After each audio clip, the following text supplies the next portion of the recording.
নবীকে দেখো, যাকাত দেবে রাসূলকে দেখো, ব্যবসা করবে রাসূলকে দেখো, আত্মীয়তা করবে রাসূলকে দেখো, পাড়া প্রতিবেশীর সঙ্গে মিশবে রাসূলকে দেখো, বাপ মাকে ভালোবাসবে রাসূলকে দেখো, সন্তানকে ভালোবাসবে রাসূলকে দেখো, গায়ের মুসলমানের সঙ্গে মিশবে রাসূলকে দেখো, দেশ চালাতে চাও রাসূলকে দেখো, প্রধান হতে চাও রাসূলকে দেখো, মন্ত্রী হতে চাও রাসূলকে দেখো, নেতা হতে চাও রাসূলকে দেখো, রাষ্ট্রনায়ক হতে চাও রাসূলকে দেখো।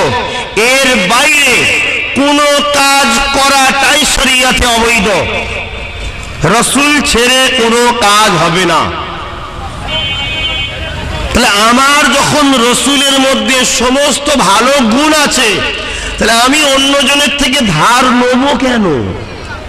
আমি কাউকে ছোট করতে এসিনি, কাউকে বড় করতে এসিনি, কিন্তু শত শেষ মেসেঞ্জার, শত শেষ নবী, শত শেষ রাসূল, শত শেষ পথ প্রদর্শক, শত শেষ পয়গম্বর হযরত প্রফেট মুহাম্মদ সাল্লাল্লাহু আলাইহি ওয়াসাল্লাম, তিনাকে আল্লাহ যেন কমপ্লিট যখন করে পাঠিয়েছে, কোনো ভালোর কমতি রাসূলের মধ্যে নাই, এমন কোনো ভালো নাই, সমস্ত ভালো রাসূলের পাক সাল্লামের মধ্যে আছে। জোরে বলো সুবহানাল্লাহ।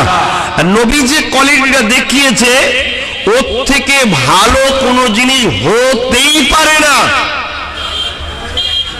তাহলে আমরা সবকিছু যখন নেব, কার থেকে নেব ভাই? এটা সকলে চিৎকার দিয়ে বলুন, আরো উচ্চ আওয়াজে বলুন, হাত তুলে বলুন, কার থেকে? চিৎকার দিয়ে বলুন, কার থেকে? রাসূলের থেকে। তো এই কথাটা মনে থাকবে তো? এখান থেকে চলে যাওয়ার পরে ভুলে যাবেন না তো? আমরা কোনো বেঈমান, কাফের, মুশরিক, মুনাফিক, জাহান্নামী, বাতিল, জালিমদের থেকে আমরা কখনো কিছু নেব না। আজ বড় দুঃখ, ফুরফুরা শরীফ এমন একটা দরবার শরীফ, এ দরবার সর্বসময় মানুষকে মুক্তির রাস্তা দেখিয়েছে, বলুন আলহামদুলিল্লাহ। কিন্তু দুঃখের বিষয় কি জানেন?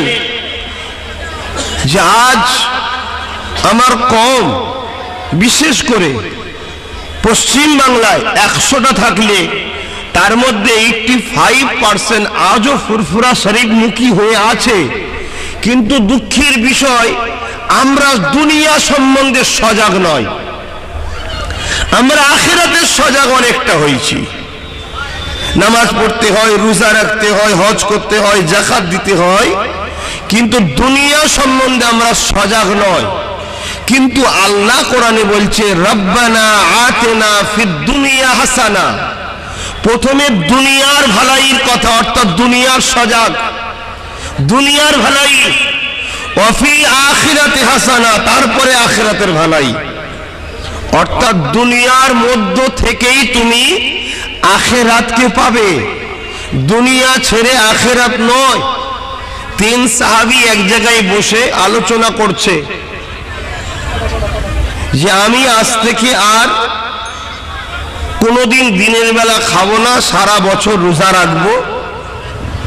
আর একজন বলছে আজ থেকে আমি কখনো ঘুমাবো না, নামাজের মধ্যে জিন্দেগি কাটাবো। আর একজন বলছে আমি বিবাহ করব না, সংসারে জড়িয়ে গেলে আল্লাহর মায়া থেকে সরে যেতে পারি। রাসূল পাক সাল্লাল্লাহু আলাইহি ওয়াসাল্লামের কানে কথাটা গেল। আল্লাহ নবী বলছেন, তোমরা কি আলোচনা করছিলে?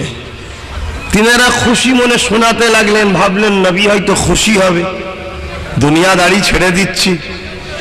আল্লাহ রাসূল বলেছিলেন, মান তারাকা সুন্নতি ফালাইসা মিন্নি, যে আমার সুন্নতকে তরক করলো সে আমার কেউ নয়। শোনো সাহাবারা, তোমাদের নবী নামাজও পড়েছে, রোজাও রেখেছে, দিনের বেলা খেয়েছে, আবার রোজাও রেখেছে। তোমাদের নবী সংসারও করেছে, ব্যবসা করেছে, কারবারও করেছে। তোমাদের নবী দুনিয়ার মধ্যে দিয়ে আখিরাতকে তালাশ করেছে। এটা হলো নবীর আদর্শ। জোরে বলুন সুবহানাল্লাহ। দুনিয়া দরকার, গাড়ি বাড়ি, টাকা পয়সা, ধন দৌলত, স্ত্রী, সংসার, ব্যবসা বাণিজ্য, কারবার, রাজনীতি, সমাজনীতি, অর্থনীতি, সবটাই দরকার। কিন্তু রসুলকে বাদ দিয়ে নয়, জুলুমের মধ্যে নয়, অন্যায়ের মধ্যে নয়, অভদ্রপনা নয়, বদমাইশি নয়, চিটিংবাজি নয়, প্রতারণা নয়, ধোকা দেওয়া নয়, আমার পেটটা ভরে গেল মিটে গেল বাকি কারো দরকার নেই, এরকমটা নয়। কেন? ইসলাম এমন একটা ধর্ম যে ধর্মে সব থেকে উত্তম কাজ হলো গরিবকে খানা খাওয়ানো, ভুকাকে খানা খাওয়ানো। জোরে বলুন সুবহানাল্লাহ। তাহলে সেই ধর্মে আমি গরিবকে খাওয়াবো, যে ধর্মে সেবাকে এত গুরুত্ব দেওয়া হয়েছে, আল্লাহ রসুল বলছেন কেউ যদি এতিমের মাথায় হাত বুলায় সে যেন আমি রাসূলুল্লাহ আমার মাথাতে হাত বুলালো। জোরে বলুন সুবহানাল্লাহ। কেউ যদি এতিমকে খাওয়ায়, কেউ যদি এতিমের পরনা কাপড় দেয়, কেউ যদি পিপাসিত ব্যক্তির পিপাসা মিটায়, আমার রসুল বলল সে যেন আমায় খাওয়ালো, আমায় পড়ালো, আমি নবী তাকে আবে কাউসারের পানি পান করাবো। জোরে বলুন সুবহানাল্লাহ। হাতে করে ধরে পান করিয়ে দেওয়া আর পান করানোর ব্যবস্থা করিয়ে দেওয়া উভয়টাই কিন্তু ওই অসহায় মানুষটার জন্য কাজে লাগবে, ঠিক না বে ঠিক? অতএব ইসলামে সব আছে, কিন্তু কাজটা আমার রাসূল পাক সাল্লাল্লাহু আলাইহি ওয়াসাল্লামের অনুসরণ করে করতে হবে। আজকে সমাজে যে দুরবস্থা, আজকে সমাজে মায়েদের মর্যাদা নেই। ১৫০০ বছর আগে নবী আসার আগে ছিল না। কি করে নবী সেদিন এসে মায়েদের মর্যাদা দিল, আমাদেরকে ফলো করতে হবে। আজ সমাজে নারীদের ইজ্জত নেই, ডেলি ডিভোর্স হচ্ছে।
গিয়ে প্রতিযোগ করতে গিয়ে আল্লাহ নবীকে পাহাড়ে জঙ্গলেতে মাসকে মাস বন্দি থাকতে হয়েছে, গাছের পাতা ফলমূল খেয়ে জীবন ধারণ করতে হয়েছে। আল্লাহ নবী নাই গিয়ে প্রতিযোগ করতে গিয়ে অনেক বাধা হয়েছে। সব থেকে বড় বাধা ছিল আল্লাহ নবী এখন ওয়াজের মাহফিল করতেন, মানুষকে যখন সত্য শিক্ষা দিতেন, মানুষকে যখন ন্যায়ের কথা বলতেন, মানুষকে যখন চেতনা দিতে থাকতেন, ওই সময় তৎকালীন যারা নেতা ছিল আবু জেহেল, উতবা, সাইবা, আবু লাহাব, এরা এলাকার মানুষদিগকে আল্লাহ নবীর মাহফিলে যেতে নিষেধ করত। কিন্তু মানুষ লুকিয়ে লুকিয়ে লুকিয়ে আল্লাহ নবীর সত্যবাণী শোনার জন্য দিবানা হয়ে থাকত।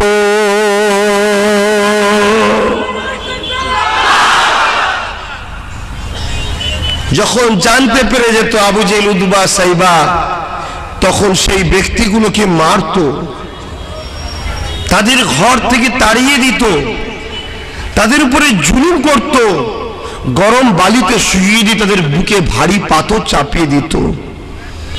আজ বড় দুঃখের সাথে বলি 2019-20 সালে আবার সেই ঘটনা চলছে যে আজ যদি কেউ ওয়াজের মাহফিলে যায়, টিএমসি পার্টির কিছু দুষ্কৃতীরা তারা ওই ছেলেগুলোকে ধরে ধরে মারছে, ঠিক না বেঠিক?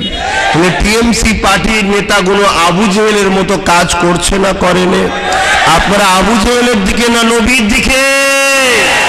তাহলে এই পার্টি থেকে বাপ মুখ ঘুরিয়ে নিতে হবে যদি রানা সুধরে যায়। কেন আমার ইসলামকে কেউ মিটাতে চাইবে, কখনো মেনে নেওয়া যাবে না, ঠিক না বেটি?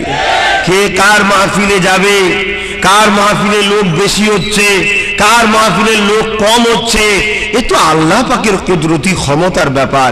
এতে কারো বুক ফাটলে তো কিছু করার নেই। কিন্তু তা বলে পিছন থেকে ষড়যন্ত্র করে মানুষের উপরে জুলুম অত্যাচার করবে, দাদা হুজুরের মুরিদগুলোকে জুলুম অত্যাচার করবে, মুরিদ নয় বলে উড়িয়ে দিতে চাইবে। আরে আমি মুরিদ কি মুরিদ নয়, তুমি উড়াবার কে? তুমি তোমার প্ল্যাটফর্মে থাকো, আমি আমার প্ল্যাটফর্মে থাকি। আবু বকর কারো বাবাকালী সম্পত্তি নয়, নবী যেমন সবার হয়, ফুরফুরার পীর আবু বকর সমস্ত মানুষের জন্য। বলুন সুবহানাল্লাহ। দেখতে পেয়েছি বাপ, আমি অনেক বলেছি, কথা বুঝে আসছে। সেই জুলুম আজও শুরু হয়েছে, সেই অত্যাচার আজও শুরু হয়েছে। এতে ঘাবড়াবার কিছু নেই। এ তো ভালো লক্ষণ মনে করতে পারি যে আমরা ঘুমিয়েছিলাম, আজ আমরা জাগতে হবে। জোরে সর্বনাশ। আজ আস্তে আস্তে আস্তে আস্তে রাজ ক্ষমতা দিয়ে মসজিদে ঢুকলে বলছে কেস হবে, মসজিদের ইমামের নামে, মুয়াজ্জিনের নামে কেস হচ্ছে। আজ আস্তে আস্তে দেখা যাচ্ছে মাহফিলে গেলে কেস হবে, মারছে। আজ আস্তে আস্তে দেখা যাচ্ছে ইমামদের ঘরে বলা হচ্ছে মেম্বারে দাঁড়িয়ে আব্বাস সিদ্দিকীর বিরুদ্ধে বলবে, কেন 2500 টাকা আমরা দিই। শুনছেন না? এটা একদিকে যেমন ইসলাম বিরোধী, অপরদিকে আমার দেশের গণতন্ত্রকে ধ্বংসের কারণ। এই অন্যায়কে মুক্ত করে শান্তি সমাজ গড়ার নাম ইসলাম। কথা বুঝে আসছে? যদি আমার কোনো কথা ইসলাম বিরোধী হয়, যারা ইসলামের স্কলার আছেন, যারা ইসলামের জ্ঞানী পণ্ডিত মানুষ আছেন, আসুন না আমার বিরুদ্ধে ইসলামের অবমাননার জন্য মানহানির কেস করুন না।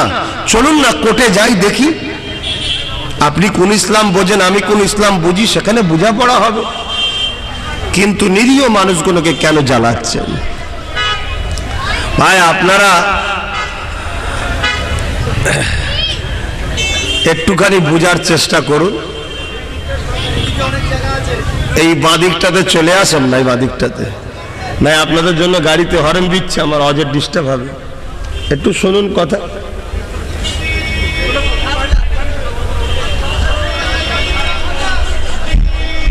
দরুদ শরীফ আল্লাহুম্মা সাল্লি আলা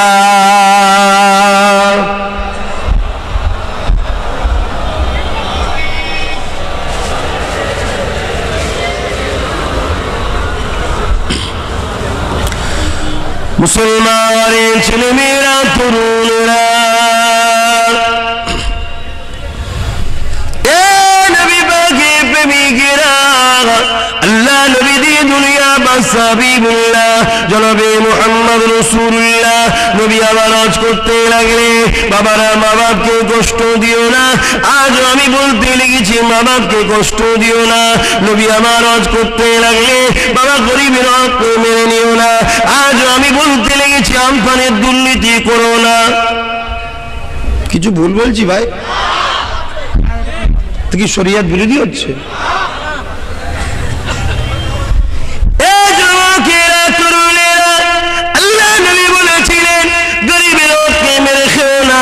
আজ আমি বলতে লেগেছি অকাল সম্পত্তির হক গরিব ছেলেদের পড়াশোনার জন্য মেরে খেও না গো।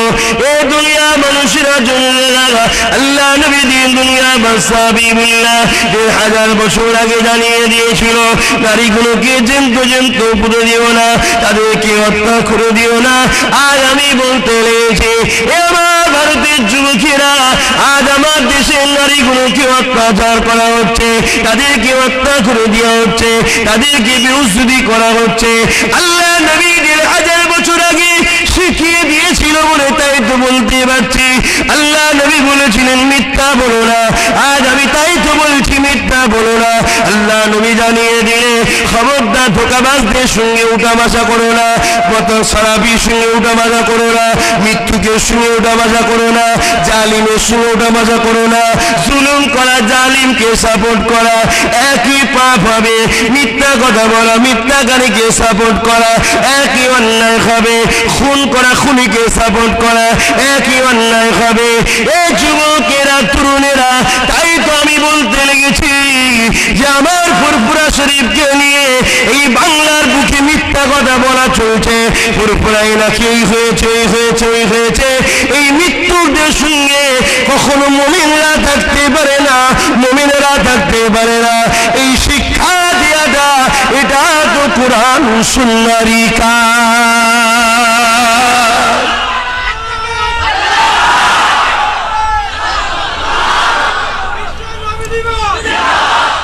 আল্লাহ রসুল তো এইগুলো শিখিয়েছিলেন, বাবা জুলুম করো না, জালিমের সাথ দিও না, অন্যায় করো না, অন্যায়কারীর সাথ দিও না, মিথ্যা বলো না, মিথ্যাকারীর সাথ দিও না, শরাব পান করো না, শরাবির সাথ দিও না।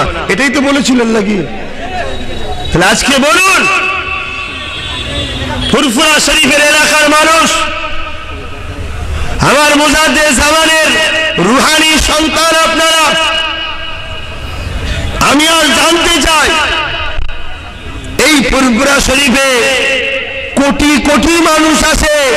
এই ফুরফুরা শরীফে হসপিটালটার অবস্থা ভালো না খারাপ? এলাকার মানুষ বলুন, ভালো না খারাপ?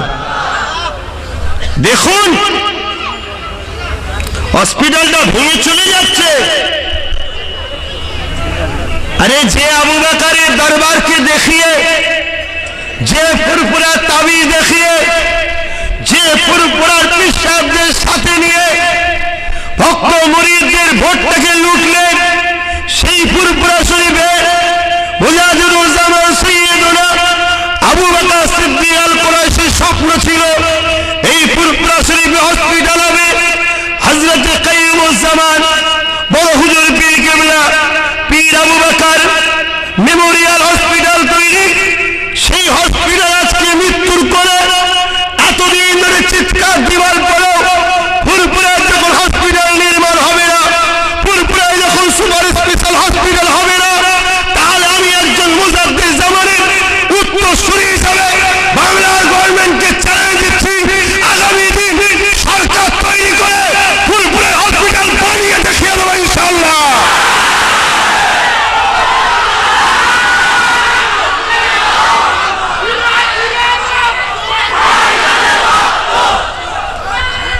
আমরা বাড়ি চাইনি, আমি আব্বাস সিদ্দিকী গাড়ি চাইনি, আমি আব্বাস সিদ্দিকী নিজের ব্যাংক চাইনি। আমি চেয়েছি স্বাধীনতা সংগ্রামীর নামে ফুরফুরা শরীফে বিশ্ববিদ্যালয়, হিন্দু ভাইয়েরা পড়বে, দলিতরা পড়বে, আদিবাসীরা পড়বে, মতুয়ারা পড়বে, সমস্ত ধর্মের মানুষ পড়বে। ফুরফুরা শরীফ হাজার হাজার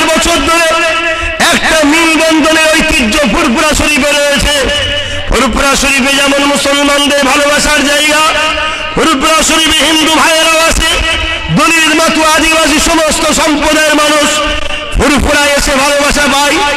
এই পবিত্র দরবার শরীফে সৈয়দুনা স্বাধীনতা সংগ্রামী ফ্রিডম ফাইটার পীর আবু বকর সিদ্দিকীর নামে যদি একটা বিশ্ববিদ্যালয় থাকতো, এখান থেকে পড়াশোনা করে আমেরিকায় চাকরি করবে, লন্ডনে চাকরি করবে, ব্রিটেনে চাকরি করবে, সারা ওয়ার্ল্ডে চাকরি করবে।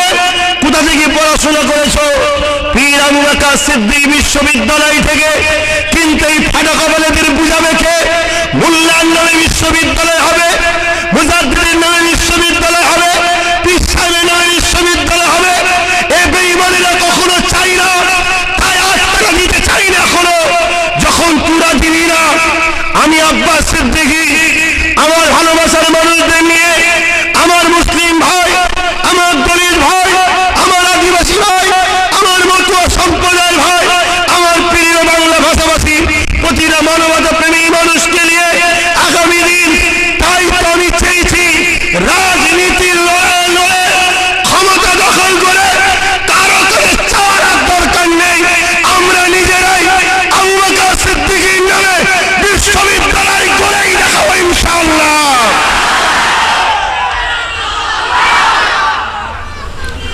এই কাজটা আব্বাস সিদ্দিকী কি ভুল করছে?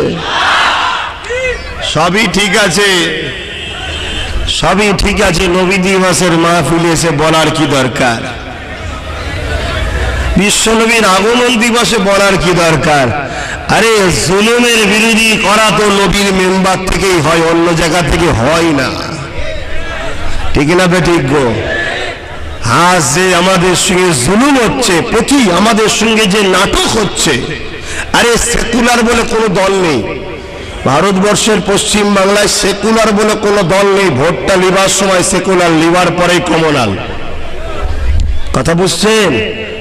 এই যে জুলুম একটা, আজকে একটা ব্যাপক একটা বড় অংশ মুসলিম সমাজের তীর্থস্থান ফুরফুরা শরীফ, হ্যাঁ বহু ধর্মের মানুষের ভালোবাসার স্থান ফুরফুরা শরীফ, সেই রকম একটা জায়গায় একটা বিশ্ববিদ্যালয় যদি হয়, আমার ফুরফুরা জমিনের প্রত্যেকটা মানুষের জানা দরকার আপনাদের জীবিকা, আপনাদের চালচলন, আপনার এলাকার ভ্যালু, আপনাদের এলাকার সমস্ত কিছুর উন্নত একটা আলাদা জগতে চলে যাবে। ঠিক না বেঠিক?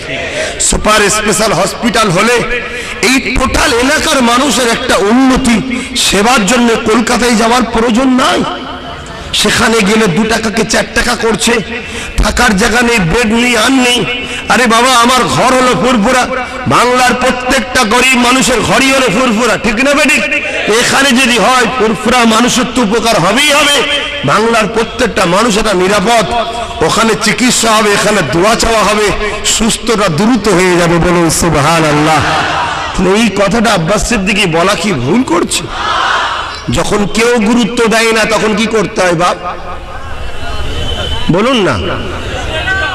তখন তো নিজেকে নামতে হবে। ঠিক না বেরি? এবার আমি যখন নেমেছি, এবারে আওয়াজ কি হলো কি হলো কি হলো, হ্যাঁ তাহলে কি করব? পিছিয়ে যাব না আগিয়ে যাব? সমস্যা নেই তো? তবে আপনারা ভেবে চিন্তে বলছেন তো নাকি?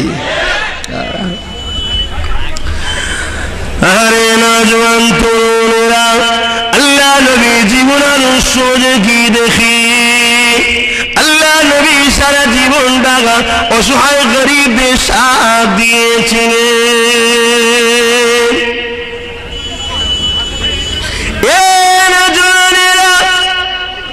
আল্লাহ নবী জীবনে এমনও কোনদিন যায়নি আল্লাহ নবী দুবেলা পেট ভরে খেয়েছে, আল্লাহ নবী তথাপি এখনো এমন দিন যায়নি উম্মাদ উম্মাদি চিন্তার জন্য কাঁদেনে।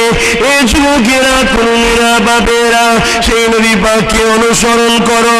সেই নবী পাক যিনি বলেছে মিথ্যা সাথে থেকো না, সেই নবী পাকে ভালোবাসো, যিনি সারা জীবনটা তোমার আমার জন্য দুনিয়াবি জীবন কেঁদেছে, আজ মদিনা জমিনে তোমার আমার জন্য কাঁদতেছে। আল্লাহ নবীর জীবনে এমন দিন গেছে, এইবারে রবিউল তারিখ আল্লাহ নবী দুনিয়া এসেছিলেন। আল্লাহ নবী যখন দুধমা হালিমার কাছে ছিল, একদিন দেখে দুধমা হালিমা আল্লাহ নবী চুলে পানি রয়েছে, পরের দিন আবার দেখে পানি রয়েছে, তৃতীয় দিন আবার দেখে চোখে পানি রয়েছে, 3 দিনের দিকে দুধমা হালিমা দেখে আল্লাহ নবীর চুলে পানি না। আমাদের হালিমা জিজ্ঞাসা করেছিলেন, এ বাবা মুহাম্মদ, কি ব্যাপার বাবা, বাচ্চারা কি তোমার সঙ্গে দুর্ব্যবহার করেছে, খারাপ কি ব্যবহার করেছে, কেন তুমি কাঁদো বাবা? আল্লাহ নবী সময় বলেছিলেন, মা আমার সঙ্গে কেউ খারাপ ব্যবহার করে না। আমি যখন জানতে পারলাম আমার উম্মতিরা গুনাহ করার জন্য, অন্যায় করার জন্য আল্লাহ তাদেরকে জাহান্নামী ঘোষণা করবে, তারা জাহান্নামে যাবে, আমার উম্মতিরা জাহান্নামে যাবে, এই খবরটা পাওয়ার সাথে সাথে শিশুবেলাতে আমি রাসূলুল্লাহ আল্লাহ পাকের কাছে আমার উম্মতের নাজাতের জন্য কাঁদছি। যে নবী শিশুবেলায় উম্মতিদের জন্য কাঁদে, সেই নবীর মাদ্রাসাকে কেউ মিটাতে চাইলে তাকে আপন করে নিয়ে যেতে পারে? হ্যাঁ, এত বিরোধী হয়েছিল, এত অন্যায় হয়েছিল, এত লড়াই হয়েছিল। অবশ্যই অন্যায় করেছে বুদ্ধদেব বাবু যখন বলেছিল মাদ্রাসায় সন্ত্রাস তৈরি হয়, অবশ্যই আমরা তার উপযুক্ত শিক্ষা দিয়েছি। কিন্তু পরবর্তীতে যখন চুচুড়ার মাদ্রাসায় তালা মারল টিএমসি গভর্নমেন্ট, যারা বুদ্ধদেব বাবু ধুতি খুললো, লাথি মেরে গঙ্গায় ফেললো, তখন তারা কেন চুপ করলো, কেন তারা প্রতিবাদের মতো প্রতিবাদ করলো না? তাহলে মূলত বুদ্ধদেবের বিরোধী লড়াই করাটা অর্থনীতির লড়াই ছিল, মাদ্রাসার লড়াই নয়। যারা মাদ্রাসার লড়াই করবে, আজও যেমন লড়াই করবে, কালও তেমন লড়াই করবে, জীবনের শেষ নিঃশ্বাস পর্যন্ত আমি মাদ্রাসার পক্ষে থাকবো, এটাই হবে প্রকৃত লড়াই, ঠিক না বেটি? আজ আমার ফুরফুরা শরীফে আমার মুজাদ্দিদুজ্জামানের হাতে গড়া তিনার মুর্শিদ কিবলা হযরত সুফি ফাতে আলী ওয়াইসি রাহমাহুল্লাহ হুজুরের স্মৃতিতে নামেতে যে মাদ্রাসা, আজকে সেই মাদ্রাসাকে বঞ্চনার শিকার করছে রাজ্য সরকার। তাহলে বলুন, আপনি যদি রাজনীতির ক্ষমতা দিয়ে আমার ধর্মীয় প্রতিষ্ঠানকে, আমার মুজাদ্দিদুজ্জামানের হাতে গড়া প্রতিষ্ঠানকে আপনি যদি ঠকাতে চান, তাহলে সেই পরিবারের একটা সদস্য হিসাবে আপনার এই দুর্নীতির কথা মানুষকে সজাগ করিয়ে আপনার পাশ থেকে সরিয়ে দেওয়া, এটা আমার দায়িত্ব, এটা আমার ইমানি দায়িত্ব আছে, ঠিক না বেটি? তাই তো এই লড়াই শুরু হয়েছে। এই লড়াই তো কোনো ব্যক্তিগত লড়াই নয় যে তুমি অমুককে টাকা দিয়েছো আমায় দিলে না কেন, এই লড়াই তো নয়। এই লড়াই হলো ন্যায়ের লড়াই। আজ রাজনীতি করতে এসছেন, রাজনীতি করুন, আপনাকে কে বারণ করেছে? আপনি রাজনীতি করুন, কিন্তু আজকে আপনি আমার মুজাদ্দিদুজ্জামানের মাদ্রাসাটাকে ধ্বংস করছেন কেন? আপনারা জানেন এগুলো বলা অন্যায় হচ্ছে নাকি? আপনার নায়েতে হায়েতে শুনতে হয়, শুনে নিলাম, এতে আমার কিছু যায় আসে না। কেন জবান দিয়েছে যিনি, খুশি করবো তিনাকে, অন্য কাউকে নয়। না বাপকে খুশি করে কথা বলতে পারবো, না চাচাকে খুশি করে কথা বলতে পারবো, না ভাইপোকে খুশি করে কথা বলতে পারবো, না কাউকে খুশি করে কথা বলতে পারবো। জবান দিয়েছে যিনি, কথা বলবো তো তিনার জন্যে। আল্লাহ বলেছে বান্দা হিকমতে কাজ কর, অন্তর আল্লাহু আলাম, হিকমতে কাজ করতে হয়, ঠিক না বেটি? এই হিকমতই করা হচ্ছে। আজকে পুরো দেশটা জুড়ে একটা চক্রান্ত 2021-এ ইসলাম ও ঈসাইকে মিটিয়ে দেবে। আপনারা নিশ্চয়ই শুনেছেন না, বিজেপির একটা নেতা বলেছে, জানেন না? তো সেই জায়গায় তারা ইসলাম ও ঈসাইকে মিটাবে কি জোর দিয়ে ভাই? বলুন না, কিসের জোরে? রাজনীতির জোরে। তো তারা যদি রাজনীতি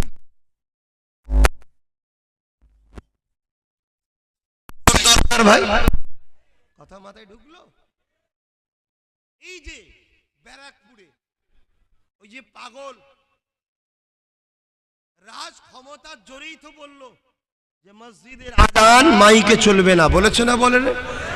আজকে ওর বিরোধিতা কোন মুসলিম এমপি, মুসলিম কোন নেতা করেছে? কেন? মুফতির ফতোয়া মুফতি কাটলে মানায়। তাহলে আজকে আমার মসজিদে আযান হবে মাইকে, ওর বিরোধী করছে, ওর কিছু করতে পারছে না, অথচ ও একটা সংবিধান বিরোধী কথা বলল, দেশের গণতন্ত্রের বিরুদ্ধে। ওর হওয়া দরকার শাস্তি, ওর শাস্তি হলো না যে বাংলার পরিবেশকে আপনি নষ্ট করছেন কেন? এটা তো বাংলার অভিভাবকের দায়িত্ব, বাংলা সিএম এর দায়িত্ব, তিনার বাংলাকে ঠান্ডা রাখা। বারবার দিলীপ ঘোষ পাগলের মতো বকে যাচ্ছে, কাকে লাথি মেরে তাড়াবো, রিসেন্ট বলেছে 50,000 তাড়াবো। আরে দিলীপ ঘোষ রাজনীতি করতে এসেছি, রাজনীতি তারা চলে যায় সেটা ভেবে রেখে দে। এ বাংলা কারো বাবাকারী সম্পত্তি নয়, এ বাংলা কারো জাগিরে আমরা বেঁচে নাই, এ বাংলায় কারো দয়ায় বেঁচে নাই, এ বাংলা কারো ভিক্ষাতে আমরা বেঁচে নাই। আর বাংলাদেশ থেকে আমরা আসিনি, আমাদের অনেকে চলে গেছে, আমাদের অনেকে চলে গেছে। কিন্তু আজ আমি যেটা বলতে চাইছি, বড় আদর করে, বড় ভালোবেসে যাকে আমরা আমাদের অভিভাবিকা করলাম, বাংলার বুকে গণতন্ত্র বিরোধী একটা কথা, সেই কথার প্রতিবাদে একটা বার তার বিরুদ্ধে আইনত কোনো ব্যবস্থা নেই। চিন্তা করে দেখুন, কার উপরে ডিপেন্ড করে আমরা আছি, কার উপরে ভরসা করে আছি। কাল যদি ও রাজ ক্ষমতায় আমার ঘাড়ে লাথি মেরে বার করতে চায়, তাহলে আমাকে রুখার জন্য আমারও রাজ ক্ষমতার দরকার আছে না নাই? মমতার রাজ ক্ষমতাটা কি আমাদের রাজ ক্ষমতা? যদি আমাদের রাজ ক্ষমতা হতো তাহলে দিলীপ ঘোষের কথা বলছে এখনো বিচার করলো না কেন? শুনছেন না শোনেন? তাহলে এই জায়গায় আরএসএস বলছে 3,000 কম বেশি মসজিদকে ভাঙবো, তাহলে আমার মসজিদকে তারা ভাঙবে রাজ ক্ষমতা দিয়ে। বাবরির প্রমাণ হওয়ার পরেও কোনো কাজ হলো না, তাহলে কালকে আরো কিছু ভাঙবে, কাগজ টাকার পরে হবে না। কোন শক্তিতে ভাঙছে ভাই? তাহলে বাঁচাবার জন্য কোন শক্তি দরকার ভাই? তাহলে আমি ভুলটা কোথা করছি? কথা মাথায় ঢুকছে না, ঢোকে না? এরপরে কেউ যদি মনে করে যে সবই ঠিক করছো, কিন্তু তুমি এসে গেলে আমার ভাড়াটা বন্ধ হয়ে যাবে, তোমার মাইনের জন্য তো আমার মসজিদ বিক্রি করতে আমি পারি না, কথা বুঝছেন? তোমার মাইনে বন্ধ হয়ে যাবে, তো সেজন্য আমি কি করতে পারি? কিন্তু আমার মসজিদ তো আগে দেখতে হবে, আমার মাদ্রাসা আগে দেখতে হবে। আল্লাহ রসুল বললেন, লা ইয়ারহামুল্লাহু মান লা ইয়ারহামুন নাস, যে গরিব মানুষকে ভালোবাসে না তার উপরে সৃষ্টিকর্তার দয়া হবে না। তাহলে আজ এনআরসি করে আদিবাসী দলিত মতুয়াদের বার করে দেবার প্ল্যান চলছে, তো সেই জায়গায় কার কি বন্ধ হচ্ছে দেখে তো আমায় চুপ থাকলে হবে না, আমাকে তো তাদের বাঁচাবার জন্যে আগিয়ে আসতে হবে, কারণ এটা আমার রসুলের হুকুম, ঠিক না বেঠিক? এটা আমার দেশের অধিকার, ঠিক না বেঠিক? আল্লাহ নবী জীবন আদর্শ যদি আমরা দেখি, আল্লাহ নবী সর্বসময় অসহায়কে সাথ দিয়েছেন। এ যুবকেরা, আল্লাহ নবী প্রতিদিন সাহাবা হুজুরদের সঙ্গে কথা বলার আগে নবী আমার এমন করে বাচ্চাদের সঙ্গে আগে কথা বলে নিত, বাচ্চাগুলোর খোঁজ খবর নিত। একটা দিন আল্লাহ নবী এমন করে সাহাবাদের কাছে বসেছে কথা বলবে বলে, হঠাৎ করে দেখা যায় আল্লাহ নবী ওই বাচ্চাদের মধ্যে থেকে একটা বাচ্চাকে দেখতে পায় না, যে বাচ্চা নাকি তার বাবা আগুনের পূজারী ছিল, মুজুসি ছিল, অগ্নি উপাসক ছিল। ওই বাচ্চাকে দেখতে না পেয়ে আল্লাহ নবী দিন দুনিয়া বাদশা হাবিবুল্লাহ সাহাবা হুজুরদিওকে বলে উঠলে, এ বাবা সাহাবারা, অমুকের বাচ্চাটা আমার দরবারে কেন আসে না? আল্লাহ নবী সাহাবা হুজুররা বললে, ইয়া রাসূলুল্লাহ হাবিবাল্লাহ, এত বিশাল দায়িত্ব নিবার পরে কার একটা বাচ্চা আসে না, এই কষ্ট আপনি নিতে লেগেছে। আল্লাহ নবী বলেছিলেন, এ বাবা সাহাবারা, তামাম কায়নাতের আল্লাহ পাক আমাকে নবী করেছে। এ দুনিয়ার মানুষেরা, এ নওজওয়ান তরুণেরা, আব্বারা, আল্লাহ নবী সাহাবাদেরকে বললে, এ বাবা সাহাবারা, ওই বাচ্চা বাপটাকে, ওই বাচ্চারা খোঁজ নাও। সাহাবা হুজুররা বলতে লাগলে, ইয়া রাসূলুল্লাহ হাবিবাল্লাহ, ওই বাচ্চার আব্বা তো আপনার জানের দুশমন। কেন? আপনি তাওহীদের দাওয়াত দিয়েছে। ওর আব্বা তো অগ্নি উপাসক, সর্বসময় তরোয়ালে ধার দেয়। ওর আব্বা তো বুঝিল উদ্বা সাহেবার দিকে। ইয়া রাসূলুল্লাহ হাবিবাল্লাহ, আপনি তার বাচ্চারা তো খোঁজ নিতেছেন কেন? আল্লাহ নবী কি বলেছিলেন, এ বাবা সাহাবারা, ওর বাপ আমার দুশমন হতে পারে, আমি রাসূলুল্লাহ ওর বাপের জন্য নবী। আজ কে কোন ধর্মের সেটা দেখার আমাদের দায়িত্ব নয়। আমাদের দায়িত্ব হলো আল্লাহর সৃষ্টি নবীর উম্মতের সেবা করতে হবে। এই ঠিক না বেঠিক গো ভাই? তাই হিন্দু হোক, দলিত হোক, যে ধর্মেরই হোক, বিপদে পড়লে তার সেবা করা এটা আমাদের দায়িত্ব। তা বলে তার ধর্মীয় কোনো কালচারের মধ্যে ঢোকা এটা কখনো আমাদের কাজ নয়। এটা ঈমান চলে যাবে। মানুষ হিসাবে সে খেতে পাচ্ছে না, তার পাশে খাবার দিন। পড়াশোনা দরকার, তাকে এডুকেশনের পয়সার ব্যবস্থা করে দিন। তার অসুস্থ, তার চিকিৎসার ব্যবস্থা করে দিন। তার পরনার কাপড় নেই, আল্লাহর সৃষ্টির পরনার কাপড় দিন, সে যে ধর্মেরই হোক। এর জন্য অবশ্যই আল্লাহ আপনাকে নেকি দেবে, সওয়াব দেবে। মুসলমান ছেলে মেয়েরা, তরুণেরা, এ নবী বাগে প্রেমিকেরা, আল্লাহ নবী সাহাবা হুজুরদিওকে পাঠিয়ে দিলে। সাহাবা হুজুররা গোপনে গোপনে খোঁজ নিল। খোঁজ নিয়ে খবর পেয়ে গেল ওই বাচ্চাটা বিমার হয়েছে। আল্লাহ নবীর কাছে খবর দিল, এ যুবকেরা, তোমার আমার নবী কেমন নবী ছিল, কি দয়ালু নবী ছিল দেখো। আল্লাহ নবীর সঙ্গে সঙ্গে উঠে দাঁড়িয়ে পড়লে। সাহাবা হুজুররা বলতে লাগলে, ইয়া রাসূলুল্লাহ হাবিবাল্লাহ, যদি আপনি একান্ত যান, আপনার সঙ্গে আমরা যাব। কেন? ওর বাপ আপনার ক্ষতি করতে পারে। আল্লাহ নবী বললেন, না বাবা, তোমরা যদি সাথে যাও, ওর বাপ যদি একা থাকে, ওর বাপ তোমাদেরকে দেখে ভয় খেয়ে যাবে, কষ্ট পাবে। আমি নবী কখনো কাউকে কষ্ট দিতে চাই না।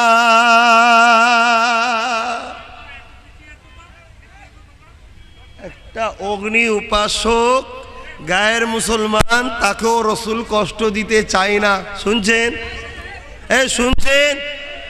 আর আমি মুসলিম হয়ে নেতা হয়েছি, প্রধান হয়েছি, এমএলএ হয়েছি, সমস্ত গরিবের সম্পদ ঝেড়ে ঝেড়ে খাচ্ছি, অথচ বলছে আমি মুসলমান। এর জন্য আমার ইসলামের বদনাম হবে না? হবে না ভাই? কি সমস্যা হচ্ছে বলেন তো? কি গো, সংক্ষেপ করবো না, দু কথা বলবো? ভাই কখন আসবে? ভাই কি আসবে কখন? আচ্ছা আচ্ছা, আদর্শ দেখুন। তাহলে আমাদের কি দায়িত্ব নয় সেই নবীর রেখে যাওয়া রাস্তায় চলাই তো আমাদের দায়িত্ব। নামাজ যেমন দায়িত্ব, রোজা যেমন দায়িত্ব, হজ যেমন দায়িত্ব, জাকাত দেওয়া যেমন দায়িত্ব ধনীদের, হজ করা যেমন ধনীদের দায়িত্ব, গরিব মানুষের সেবা, মা বাপের সেবা তেমন দায়িত্ব। ঠিক না বেঠিক গো? সবটাই তো দায়িত্ব। কে কোনটা করছে, কে কোনটা করেনি, ওটা ভেবে লাভ নেই। আরে কেউ অঙ্কই কাঁচা তো কি হয়েছে, ভূগোলে ভালো রেজাল্ট করেছে। কেউ ভূগোলে কাঁচা তো কি ইতিহাসটা ভালো আছে। ঠিক না বেটি? কিন্তু এটা করেনি বলে ওটা করতে পারবে না এমন তো নয়। ইমানদার যে কোনো একটা সাইডে যদি থাকে বেকার তো নয়। হ্যাঁ, ইমানটা প্রথম। তাহলে সেই জায়গায় আলহামদুলিল্লাহ আমাদের ভাইয়েরা, আমাদের বাচ্চারা, আমার মোজাদ্দেদ জামানের রুহানি সন্তানেরা, আশা রাখা যায় আপনারা তো ইমানদারি নাকি গো? হ্যাঁ, আল্লাহ রসুল বললেন আল্লাহ রসুল বললেন, এক মুসলমান যদি আর একটা মুসলমানকে ঘৃণা করে সে জান্নাতের খুশবু পাবে না। শিক্ষার উদ্দেশ্যে বলছি, তওবা করেন। যদি কেউ কাউকে মিথ্যা কেসে ফাঁসাতে চান তওবা করে নেন, নাই জান্নাতের খুশবু পাবেন না। কেউ যদি কারো মিথ্যা সাক্ষী দেন তওবা করে নেন, না হয় জান্নাতের সার্টিফিকেট পাবেন না, এই জান্নাতে কি বলে খুশবু পর্যন্ত পাবেন না। আর আইন সবার জন্য সমান। আমি পীরের বাচ্চা, আমার জন্য আইন আলাদা নাকি? এই ইসলামে এমন কিছু সিস্টেম আছে নাকি পীরের বাচ্চার জন্য আলাদা? মদ খেলে জায়েজ হবে আর আমলোক খেলে পাপ হবে, এমন কিছু আইন আছে নাকি? পীরের বাচ্চা মিথ্যা সাক্ষী দিলে জায়েজ আছে আর আম মানুষ দিলে জাহান্নামী হবে, এমন কোনো আইন আছে নাকি? আলেম যদি বলে, এই স্যার এই কেসের আসামি, কাউকে যদি মিথ্যা মামলায় জড়ায় একটা আলেম, আলেম বলে কি ছাড় নাকি? মনে রেখে দেবেন, আল্লাহ পাক তার সৃষ্টিকে ভালোবাসে। আল্লাহ সৃষ্টিকে কেউ যদি জুলুম করে আমার আল্লাহ পাক তাকে ছেড়ে দেবে না। এ যুবকেরা, তরুণেরা, আব্বারা, আল্লাহ সৃষ্টিকে কেউ যদি ভালোবাসে আল্লাহ পাক তাকে কত ভালোবাসবে শুয়ে রেখে দেয়। এ যুবকেরা, তরুণেরা, বাপেরা, আল্লাহ নবী দিয়ে দুনিয়া বাদশা হাবিবুল্লাহ জানিয়ে দিলে যেদিন আল্লাহ পাক দুনিয়াকে ফানা করে দেবে, লয় করে দেবে, কিয়ামতের দিন যেদিন হয়ে যাবে, বিচার দিন যেদিন হবে, ওই দিনে আল্লাহ পাক একটা বান্দাকে উঠাবে। ওরে আমার বান্দারে, আয় আমাকে হিসাবটা দিয়ে দে। বান্দা এই সময় কাঁদতে লাগবে, ও রব্বি আল্লাহ পাক, আপনি আমাকে হিসাবটা নেবেন না, আপনি আমাকে গোপনে গোপনে জাহান্নামে দিয়ে দেন। আল্লাহ দুনিয়ার জমিনে আমি অন্যায় করেছি, ভুল করেছি, পাপ করেছি, আল্লাহ পাক কোনো ভালো কাজ করতে পারি না, আল্লাহ পাক আপনি আমাকে গোপনে গোপনে জাহান্নামী করে দেয়। এ যুবকেরা, তরুণেরা, আল্লাহ ওই সময় বলতে লাগবে, ওরে আমার বান্দারে, আমার রহমত থেকে নিরাশ হয়ে যাস না, লা তাকনাতু মির রাহমাতিল্লাহ, বান্দা তোরা আমার রহমতের উপরে ভরসা রাখ। এ বান্দা হিসাবটা দিয়ে আমাকে, বান্দা হিসাবটা দিতে লাগবে, আল্লাহ পাক কুদরতি ভাবে দেখতে লাগবে। বান্দার আমলনামায় গুনাহ গুনাহ গুনাহ, অন্যায় অন্যায়, ভুল পাপে ভর্তি। এইভাবে দেখতে দেখতে দেখা যাবে কোনো একটা জায়গাতে সামান্যটুকু একটা ভালো কাজ পাওয়া গেছে, যে ভালো কাজটা এমন একটা ভালো কাজ ছিল যেটা আমার আল্লাহ পাকের পছন্দ হয়ে যায়। এ যুবকেরা, তরুণেরা, আল্লাহ ওই সময় বলতে লাগবে, ওরে আমার বান্দারে, তুই এমন একটা কাজ করেছিস যে কাজটা আমার বড় পছন্দ হয়েছে। বান্দারে, হ্যাঁ নামাজ কাজা করে ফেলেছি, রোজা কাজা করে ফেলেছিলি, বান্দা অন্যায় করেছি, সিনেমা দেখে ফেলেছিলি, গান শুনে ফেলেছিলি, বান্দারে কিন্তু এমন একটা কাজ করেছি যে কাজটা আমার বড় পছন্দ হয়েছে। বল বান্দা কোথায় যাবি? বান্দা ওই সময় বলতে লাগবে, ও রব্বি আল্লাহ পাক, আপনার দয়ার বিনিময়ে জান্নাতে যেতে চায়। আমার আল্লাহ পাক বান্দার জীবনের সমস্ত গুনাহকে চেপে দিয়ে আমার আল্লাহ পাক ওই বান্দাকে জান্নাতি বানিয়ে দেবে। এ যুবকেরা, তরুণেরা, বাপেরা, ওই বান্দা কি এমন ভালো কাজ ছিল যে কাজটা আল্লাহ পাকের বড় পছন্দ হয়েছিল? ওই ভালো কাজ হলো এটাই যে বান্দা একদিন গরমের সময়ে রৌদ্রতে যেতে লেগেছে, ওই সময় দেখতে লেগেছে রাস্তার ধারে একটা বকরি বাঁধা রয়েছে, একটা পশু বাঁধা রয়েছে, ছাগল বাঁধা রয়েছে, যে কিনা গরমের চোটেতে জিভটা বাইর হয়ে গেছে, রৌদ্র থেকে সরে যাবে ব্যবস্থা নাই, কেননা দড়িটা তার বাঁধা ছিল। বান্দার মনে দয়া হয়েছে, ওই পশুটাকে ছায়াতে বেঁধে দিয়ে তাকে পানি পান করিয়েছিল। আমার আল্লাহ বলতে লেগেছে, ওরে আমার বান্দারে, আমার দেয়া রহমত নিয়ে তুই যদি আমার সৃষ্টির উপরে দয়া দেখাতে পারে, আমি আল্লাহ দয়ার মালিক, তোর উপরে কেন দয়া দেখাতে পারি না? বান্দারে, তোর গুনাহকে আমি আল্লাহ চেপে দিয়ে আমার দয়ার বিনিময়ে আমি আল্লাহ তোকে জান্নাতি বানিয়ে দিলাম। আরো জোরে বলুন সুবহান। ভাবেন তাহলে আজ যদি আল্লাহর একটা সৃষ্টি পশু ওই মখলুকের ওপরে দয়া দেখালে, যদি তার বিনিময়ে সমস্ত গুনাহ মাফ করে আল্লাহ যদি জান্নাতি করে, হে যুবকেরা, আব্বা মায়েরা, বাপেরা, আত্মীয় স্বজনেরা, চাচা চাচি, ফুপু ফুপা, খালা খালু, আত্মীয় স্বজন, গ্রামবাসী, এলাকাবাসী, দূরে সোশ্যাল মিডিয়ার মাধ্যমে সবার কাছে জানতে চাই, একটা পশুকে যদি দয়া করার জন্যে, ছায়াতে বেঁধে পানি পান করানোর জন্যে, জীবনের সব পাপকে যদি আল্লাহ চেপে দিয়ে মাফ করে দিতে পারে, আল্লাহর শ্রেষ্ঠ মখলুক এই মানুষগুলোর মধ্যে বাচ্চার দুধ কেনার জন্যে, মায়ের চিকিৎসার জন্যে, বাপের চিকিৎসার জন্যে, গরিবী সংসার হওয়ার দরুন যে বোনগুলো শরীরকে বিক্রি করছে পেটের জ্বালায়, আজ আব্বাস সিদ্দিকী যদি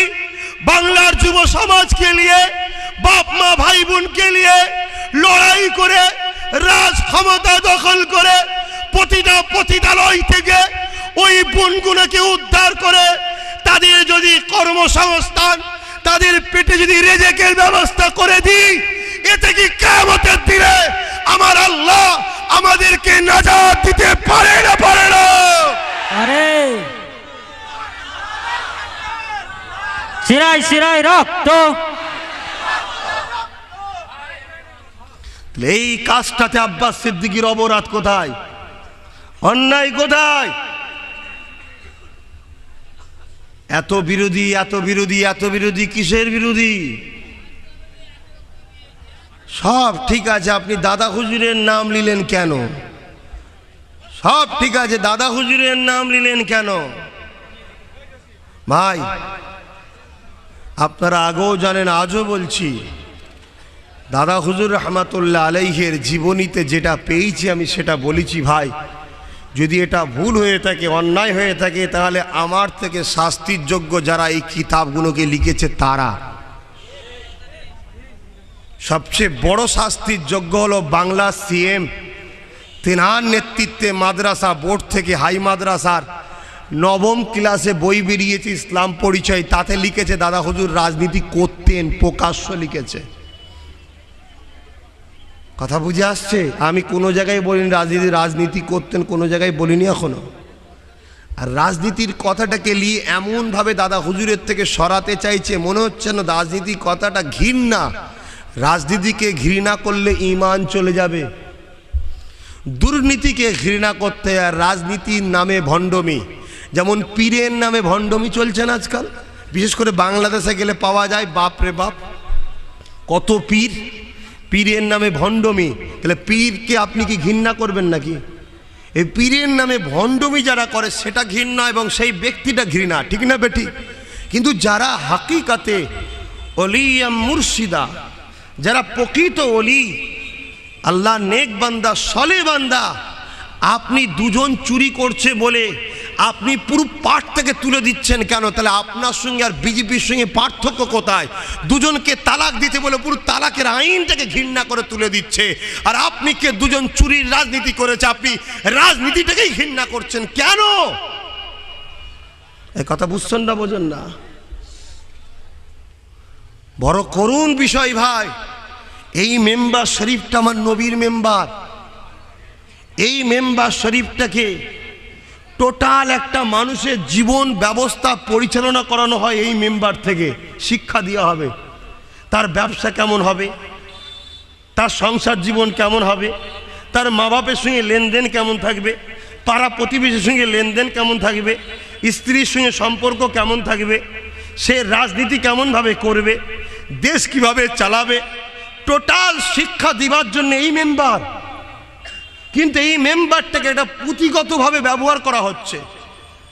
আজকে সেই জায়গায় আমার আল্লাহর দয়াতে, এবার এই কথা বললেই হয়তো কিছু লোক আবার বলবে ওর বাপ দাদু কেউ করেছে, এই কিছু লোক বলবে না? বলবে না?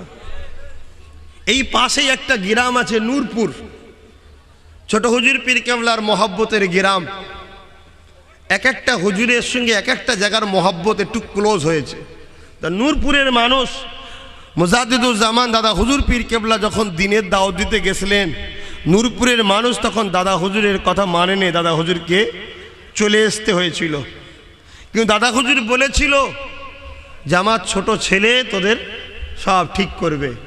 তার ছোট হুজুরের ওসিলায় ওই নূরপুরে আল্লাহ ইমানের আলো, নূরের আলো, শান্তির ইসলামের মেসেজ এত জ্বেলেছে, যত বাড়ি আছে সবাই আমাকে না ভালোবাসলো, ছোট হুজুরকে সবাই ভালোবাসে। জোরে বলুন সুবহানাল্লাহ।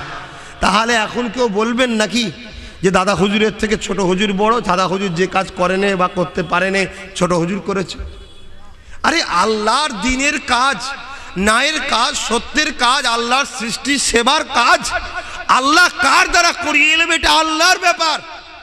জয় তো আমাদের নয়, জয় তো আল্লাহর, ফাতে তো আল্লাহর, ইনসানিয়াত, ইনসাফ এটা তো আল্লাহর পক্ষে। আরে আমার আকা, আমার নবী, আমার নেতা, তিনি তিনার মাতৃভূমির জন্য কেঁদেছে। আজ আমার মাতৃভূমি ধ্বংস হয়ে যাচ্ছে, কখন রেল বিক্রি, কখন ট্রেন বিক্রি, কখন এটা বিক্রি, কখন ওটা বিক্রি, আমার মাতৃভূমি ধ্বংস। আরে আমি যদি মোস্তফা জানে রহমতের গোলাম হই, তাহলে আমার দায়িত্ব আমার মাতৃভূমিকে বাঁচানোর জন্যে আমারও চোখের পানি ফেলতে হবে, আমাকেও চিন্তা করতে হবে। আল্লাহ নবী মক্কাকে দুর্নীতি মুক্ত করেছে, আল্লাহ নবী মক্কার গরিবদের ঘরে জালিম নেতাদের হাত থেকে মুক্তি দিয়েছে, আল্লাহ নবী মক্কাকে উন্নতি করতে চেয়েছে, আল্লাহ নবী তিনার মাতৃভূমির জন্যে সমস্ত কিছু করেছে। আজ নবীর গোলাম আমি কেন আমার মাতৃভূমির জন্য করতে পারবো না? এ করাটা তো মুস্তাফা জানে রহমতের গোলামেরই কাজ। জোরে বলুন সুবহানাল্লাহ। কারো পাঁচ আটা দালালি করা গোলামের কাজ নয়। কথা বুঝে আসছে? রাসূলুল্লাহর পক্ষে থেকে ন্যায়কে প্রতিষ্ঠিত করা, সমাজকে প্রতিষ্ঠিত করা। আজ আল্লাহর একটা সৃষ্টিকে, পশুকে ভালোবাসার জন্য সিধি জান্নাত যেতে পারে। এই সমাজে বহুত বাপ আছে, অর্থের অভাবে চিকিৎসা করতে পারছে না, মারা যাচ্ছে। যদি সে মুসলমান হয়, ওই বাপকে জানানো দরকার, আব্বা আপনার ইনকাম মাথা পিছু পার বছরে সমস্ত মুসলিম সমাজ আপনাদের ইনকাম 22,000 কোটি টাকা।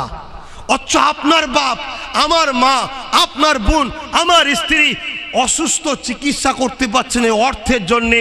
অথচ আমাদের টাকা কোনো পীর সাহেবকে 10 কোটি, কোনো বক্তাকে 5 লাখ, কোনো গুন্ডাকে 5 লাখ দিয়ে প্রচার করে ভোট দখল করে সব লুটপাট চলছে, আর গরিবগুলো তিলে তিলে তিলে তিলে মরে যাচ্ছে।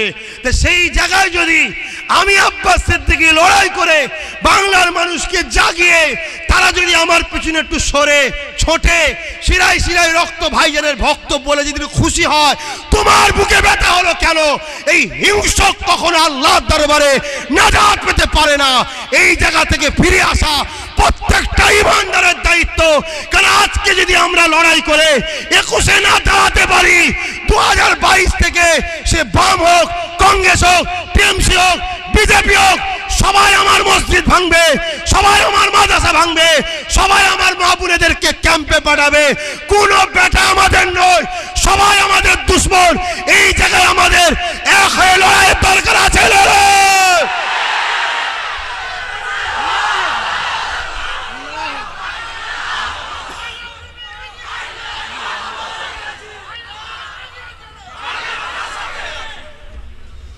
এখানে কেউ দাদা হুজুরের ভক্ত আছে?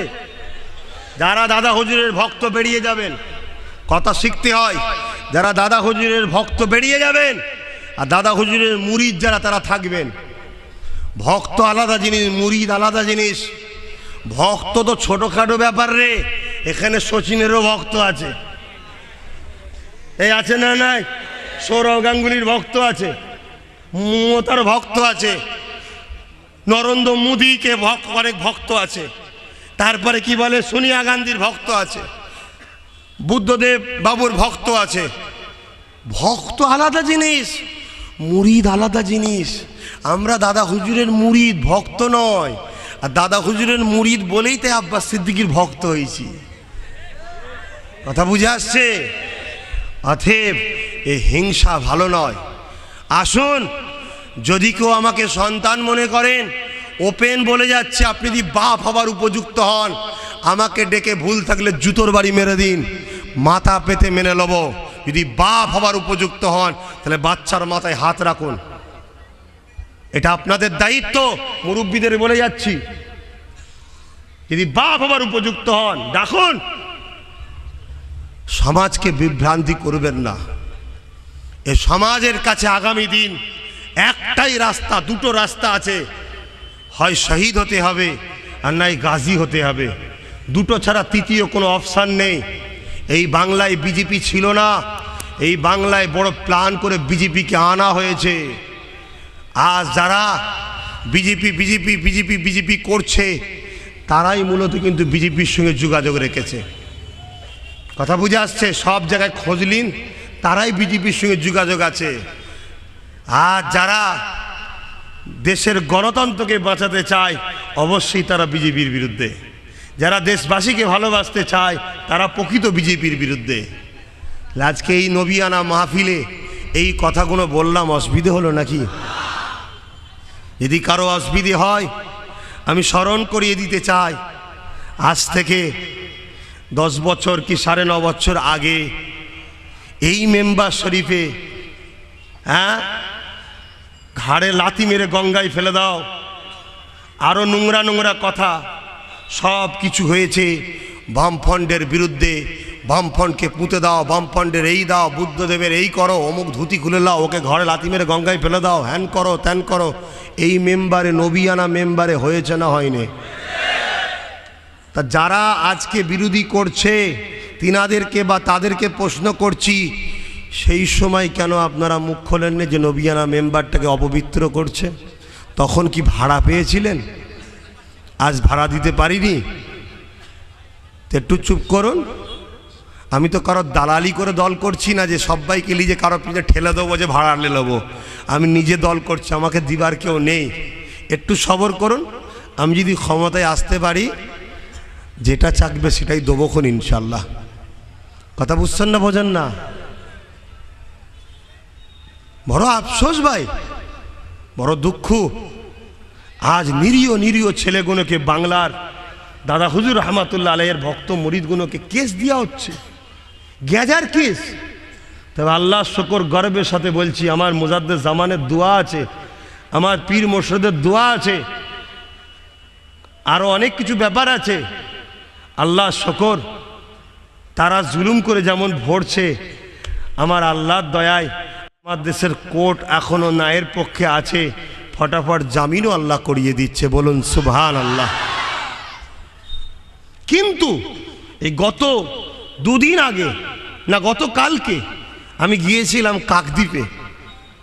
পাশের গ্রাম থেকে ছেলেরা আসছিল, টিএমসির একটা লোক, হিন্দু ব্যক্তি, কথা বুঝে আসছে, সে মারছে কেন না? ধর্মীয় জলসা, আব্বাস সিদ্দিকীর জলসা, নায়ের জলসা, সত্যের জলসা, মানবতার কথা যেখানে হয় সেই জলসায় আসছে বলে নিশ্চয়ই আপনারা সোশ্যাল মিডিয়ায় দেখেছেন। তা যারা আব্বাস সিদ্দিকীকে মারছে, আব্বাস সিদ্দিকী জলসায় আসছে মারছে, বাকিগুলো ভাবছেন রাজনীতির কথা বলছে তাই মারছে। কালকে মনে রেখে দেবেন, চীনে যেমন কলেমা পড়লে মারছে, ওই দিন আপনাকেও কলেমা পড়লে মারবে। পাপ আস্তে আস্তে বাড়ে, ঠিক না ঠিক? তা যেনারা মজা নিচ্ছেন নেন, মনে রেখে দেবেন সিরাজউদ্দৌলার পরে মির্জাফরই পালা এসছিল। কথা বুঝে আসছে? অতএব মজা লিবার জায়গা নেই। আসুন, আগিয়ে আসুন, একসাথে বাংলার মোজাদ্দেদ জামানের এত দরদ, তো মোজাদ্দেদ জামানের বাচ্চাগুলোর ওপর দরদ নেই? আজকে যখন এনআরসি করে প্রকাশ্য বলছে মুসলমানদেরকে তাড়িয়ে দেওয়া হবে, তাহলে আমি জানতে চাই এনআরসির জন্য কে কি করেছে বলুন, কার কি ভূমিকা আছে? আরে বাংলা সিএমের থেকে এনআরসি বিরোধী আন্দোলন বাংলায় ফুরফুরাশে আহলে সুন্নাত ওয়াল জামাত আপনাদের ভাইজান, আপনাদের বাবাজি করেছে, ঠিক না ঠিক? আপনি ক জায়গায় করেছেন, তার থেকে বেশি আমরা করেছি। সবচেয়ে বড় কথা, এনআরসির ব্যাপারে যেখানে আইন তৈরি হয়ে যায়, ওই আইনকে কখনো আন্দোলন করে রুকা যায় না, আন্দোলনটা একটা ইফেক্ট পড়ে, কিন্তু রুখতে গেলে যে পারবে তিনি হলেন সুপ্রিম কোর্ট। তাহলে সুপ্রিম কোর্টে কেস করা দরকার। আজকে যারা আপনাদের কাছে গিয়ে আমার বিষয়ে বুঝায় যে আব্বাস সিদ্দিকী যা করছে বিজেপি চলে আসবে, বিজেপি আসলে এনআরসি করে তাড়িয়ে দেবে, সম্মানের সাথে আদবের সাথে তাদের কাছে জানতে চাই, এই বাংলার কোটি কোটি মুরিদদের জন্য, মুসলমানের জন্য, মানুষের জন্য, দলিত আদিবাসীর জন্য এনআরসির ব্যাপারে আপনি সুপ্রিম কোর্টে গিয়েছিলেন? তাহলে শুকনো দরদ দেখিয়ে কেন মানুষকে বোকা বানাচ্ছেন? এনআরসি হলে সব থেকে বেশি ক্ষতি হবে আদিবাসীদের। কেন আদিবাসীদের ঘরে বারবার অত্যাচার করা হয়েছে। উঁচু বর্ণের লোকেরা তারা ঘর বাড়ি ছেড়ে দিয়ে মা বেটির ইজ্জত বাঁচাবার জন্য পালিয়েছে। যাদেরই গার্জেন নেই তারাই দেখুন বেউজ্জতি। আদিবাসীদের দল নেই, আদিবাসীরাও বেউজ্জতি। মতুয়াদের দল নেই, মতুয়ারাও বেউজ্জতি। দলিতদের দল নেই, দলিতরাও বেউজ্জতি। মুসলমানদের দল নেই, মুসলমানরাও বেউজ্জতি। ঠিক না বেটি? অ্যাকচুয়ালি এতদিন সবাই করেছে ভাই। কি করেছে বলেন তো? ভোটের সময় এলে কংগ্রেস যখন আসতে চেয়েছে তখন এসেও বলেছে যে একটুখানি মৌলানা সাহেব, বক্তা সাহেব, পীর সাহেব একটু আমার দিকে দেখুন, আপনার লোককে একটু বলে দিন। ঠিক আছে, বলে দেবো। বিনিময়ে কি হবে? না আপনি কি চান, এই লাগবে এই লাগবে, ধরুন নেন, বলে দিয়েছে বাবা সব দাও, ভোট সব দাও, দিয়ে দিয়েছে। তারপরে চলে আসবে বামপট আসার জন্যে, 22 বছর পর আসতে চেয়েছে, তখনও এসেছে কি লাগবে, না বাবা এই লাগবে, তো সবাইকে বলেছে দাও ভোট। এই দিদিমণি যখন আসতে চেয়েছে, এই ফুরফুরা শরীফ থেকে বা আরও অনেক ছোট ছোট সংগঠন সবাই মিলেই তো বলেছিল দিদিকে ভোট দাও। ঠিক না বেটি? এই দেওয়া হয়েছে না হয়নি? কিন্তু মূলত এই জনগণগুলো শুধু ভোট দিয়েই যাচ্ছে। জনগণের কি হচ্ছে? সংগঠনের নেতাদের তো পকেট ভরে যাচ্ছে, গাড়ি বাড়ি হয়ে যাচ্ছে। এই জনগণগুলোর কি হচ্ছে? সেই জায়গায় আমার বক্তব্যটা ঠিক একটু উল্টো। কি? কাউকে দিতে বলবো না আমরা বলছি ভাই আমাদেরকে ভোটটা দে। শুনছেন না? আমাদেরকে দে, আমরা নিজেরা নেব, নিয়ে 30, 40, 50, 60, 70 আল্লাহ যতটুকু নেবে খুশি আলহামদুলিল্লাহ। প্রথমবারে নেবেই কি বড় খেলোয়াড় হয়ে যায় নাকি ভাই? একদিন নেবেই কি সব গোল দিয়ে দেন নাকি? আরে কিন্তু একটা গোল দিয়েছে, এমনভাবে দিয়েছে, ওই একটাকেই বারবার রিপ্লে করে দেখাচ্ছে। বিশাল ছক্কা মেরেছে, গ্যালারি ট্যালারি সব পার করে দিয়েছে। বড় বড় টিম ভাববে না রে ওর প্রতিভা আছে, ভালো খেলতে পারবে, ওকে একটু গার্ড দিলেই ভালো হবে। তা নাপতে হবে তো কতদিন গ্যালারিতে থাকবেন, আর বাম কংগ্রেস দিদিমণির হয়ে হাততালি দেবেন। নিজেরা একটু নাবুন। তাই আমি ভেবেছি নিজেরা একটা টিম তৈরি করে নিজেরা নামবো, খেলে যতটুকু পাবো সেইটুকু নিয়ে চুপচাপ বসে থাকবো। কারো যদি মনে হয় যে ভাই আপনার এলাকার মানুষটা একটু শোনাচ্ছে, অসুবিধা নেই তো? কি গো অসুবিধা আছে? কেন আপনারা এলাকার মানুষ, আপনাদের কাছ থেকে যদি পাস হতে পারি তাহলে সব জায়গায় পাস হয়ে যাব। ঠিক না বেঠিক? কেন আপনারা সুখে দুঃখে সাথী সর্বপ্রথম। ঠিক না বেঠিক? তবে এলাকার মানুষের কাছে কয়েকটা কথা জানতে চাইছি, আপনারা খারাপ নেবেন না, একটু সত্য কথা বলবেন। আমার ব্যবহার, আমার কাজকাম, আমার কথাবার্তায় কোনোদিন কি আপনাদের ঘরে ধোকা দিয়েছি আমি? এলাকার মানুষরা বলবেন ধোকা দিয়েছি? কোনোদিন দেখেছেন ফালতু ফালতু জায়গায় আমাকে আড্ডা দিতে? চায়ের দোকানে, এই দোকানে বসে এর সমালোচনা হাহা করে হাসা হই হাল করা কখনো দেখেছেন আমাকে ভাই? কখনো ফাজিলামি করা আর করা দেখেছেন? কোনো দিন আমার সম্বন্ধে তেমন অভিযোগ আপনাদের আছে? একটু খুলে বলুন, ক্লিয়ার বলুন, আছে? কোনো দিন আপনাদের সঙ্গে ধোকা দেওয়া এলাকার লোকেরা বলুন করেছি আমি? মিথ্যা কথা বলেছি কখনো আপনাদের সঙ্গে? প্রতারণা করেছি? কারোর সঙ্গে খারাপ ব্যবহার করা, ঝগড়া করা করেছি ভাই আপনাদের সাথে? মনে রাখবেন হাতের 5টা আঙুল সমান নয়। তাই আপনাদেরকে বলি, আমি কি করতে চাইছি একটু বুঝুন। আমি চাই কারো পিছনে দাঁড়াতে নয়, আমি আমারটা নিয়ে বসে থাকবো। যার দরকার হবে যে ভাই তোমার কাছে 50 জন আছে একটু দাও না, আমি ঘরটা তৈরি করি, মুখ্যমন্ত্রীর ঘর কি ক্ষমতার ঘর করুন। কামরা ঘর থাকবে ঘরের মধ্যে, না 100 কামরা ঘর থাকবে, ঠিক আছে, আমার ওর জন্যে 40 কামরা দিতে হবে, তবে আমার লোক কাজে লাগাবো। কথা বুঝছেন না বোঝেন না? এতদিন কি হয়েছে, খেটেছি, লড়িছি, আর করেছি, সব করেছি, লাস্টে ভাড়া দিয়েছে, ঘরে চলে গেছি, মিথ্যা কেস দিয়ে ভাড়া তুলে নিয়েছে, ডবল তুলে নিয়েছে। এই কথা বুঝছেন? তাহলে এই জায়গায় আমার বক্তব্য, আজ থেকে আপনারা কোনো দিকে নয়, আপনারা যদি আমাকে সন্তান মনে করেন আমার দিকে সাথ দেন, আপনারা যারা ভাই মনে করেন আমার দিকে সাথ দেন, যার প্রয়োজন হবে সে আমাদের সঙ্গে হাত মিলাতে আসবে, আমরা তাদের সঙ্গে বন্ধুত্ব করব, চুক্তি সাপেক্ষ, ঠিক না বেটি? তবে আমরা বাঁচবো, নাই বাঁচার কোনো অপশান নেই, কোনো অপশান নেই। ভোটের সময় দরদ দেখাবে, ভোট মিটে গেলে সব শেষ। বাবেরা, নজওয়ান তরুণেরা, এ নবী বাগে প্রেমিকেরা, অসহায়কে আশ্রয় দেওয়া কত বড় নিয়ামতের কাজ শোনেন। এ নজরেরা, আল্লাহ নবী দি দুনিয়া বাদশা হাবিবুল্লাহ জানিয়ে দিলেন, দুনিয়া জমিনে যদি কোনো ক্ষুধার্তকে কেউ খানা দেয়, কোনো অসহায়কে কেউ আশ্রয় দেয়, কাল কিয়ামতের ময়দানে যেদিন সবাই নফসি নফসি করবে, মাথার এক বিদে ইখতিলাফাত পড়ে আল্লাহ বা সূর্যকে নামিয়ে দেবে গে, ওই দিন আমি রাসূলুল্লাহ জানিয়ে দিই, আমার আল্লাহ পাকের দয়া তাকে আশ্রয় দেবে। আপনারা জানেন কি জানি না, নামাজ তো পড়ছি আমরা, রোজা তো রাখছি আমরা গলা লম্বা করে বলি অমুক জায়গায় এই হচ্ছে, অমুক জায়গায় এই হচ্ছে, দলে দলে ব্রিটেন আমেরিকাতে ইসলাম কবুল করছে বলি আমরা। কিন্তু আপনারা জানেন এই বাংলায় 100টার মধ্যে 60টা বা 70টা মেয়ে নিজের ইজ্জতকে বিক্রি করছে পেটের জ্বালায়, জানেন? অথচ আমরা এর পিছনে ঘুরি, ওর পিছনে ঘুরে, ওর পিছনে ঘুরে ওয়াকফ সম্পত্তিকে এখনো উদ্ধার করতে পারলাম না। অথচ ওয়াকফ সম্পত্তি যদি আমরা উদ্ধার করতে পারি, তাহলে আজ এই গরিব মেয়েগুলো পেটের জ্বালায় কখনো নোংরা জায়গায় যেতে হবে না।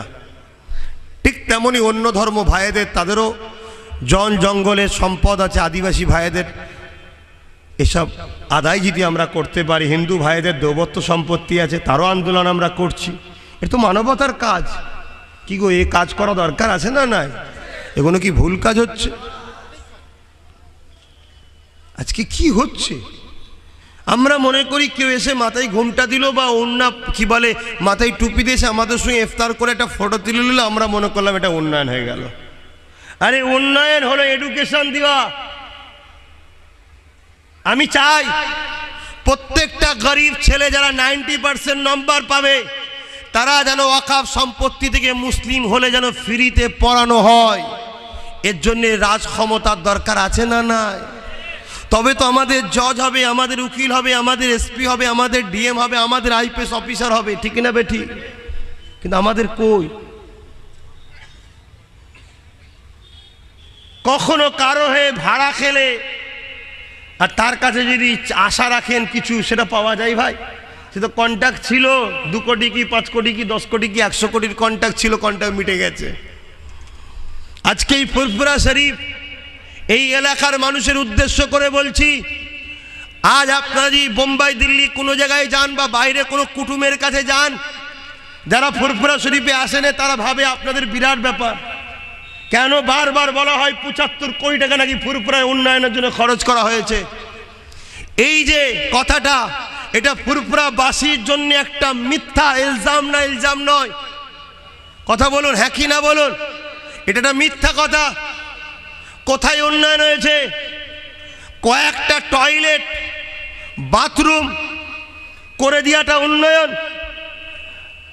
আজ আমার বাপের থেকেই শিখে বলছি, আমার চাচার থেকেই শিখে বলছি, গঙ্গাসাগর মেলাতে 10 লাখ কি 15 লাখ কি 20 লাখ লোক হয়, সেখানে যদি 100 কোটি টাকা বাজেট করতে পারে, ফুরফুরা শরীফে 3 দিন মিলে কোটির ওপরে লোক হয়, তাহলে সেই জায়গাতে কেন শুধু বাতাসা পানি থাকবে আর হ্যালোজিন লাইট রাস্তায় থাকবে?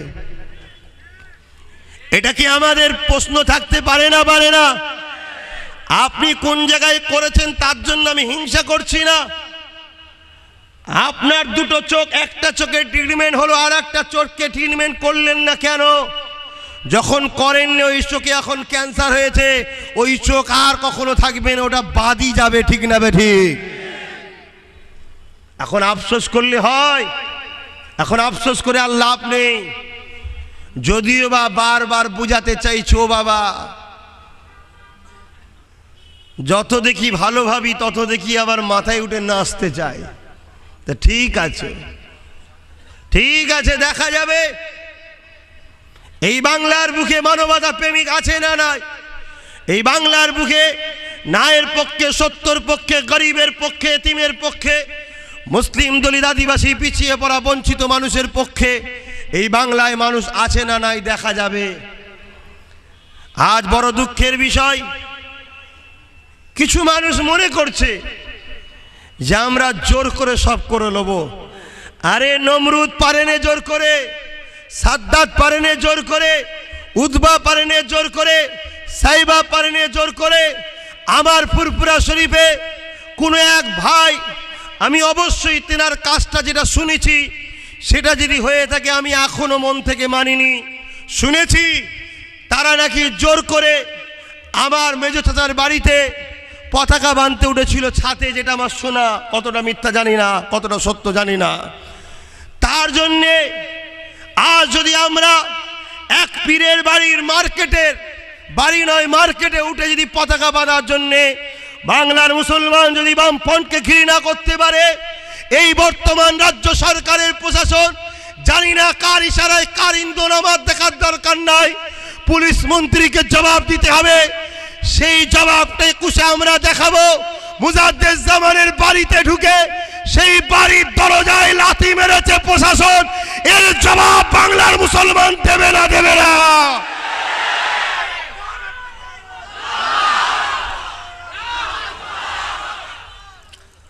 তখন মার্কেটের ছাদে উঠে বেঁধেছিল, যেটা শুনেছি ভাই, কতটা সত্য মিথ্যা জানি না, কারণ ছিলাম না প্রেজেন্ট।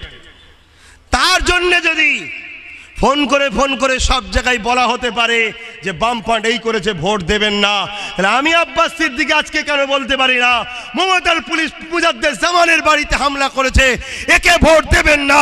এতে অন্যায়টা কোন জায়গায় হচ্ছে আমি তো বুঝে পাচ্ছি না। কি গো, বুঝছেন না, বুঝেন না? অসুবিধে হচ্ছে নাকি?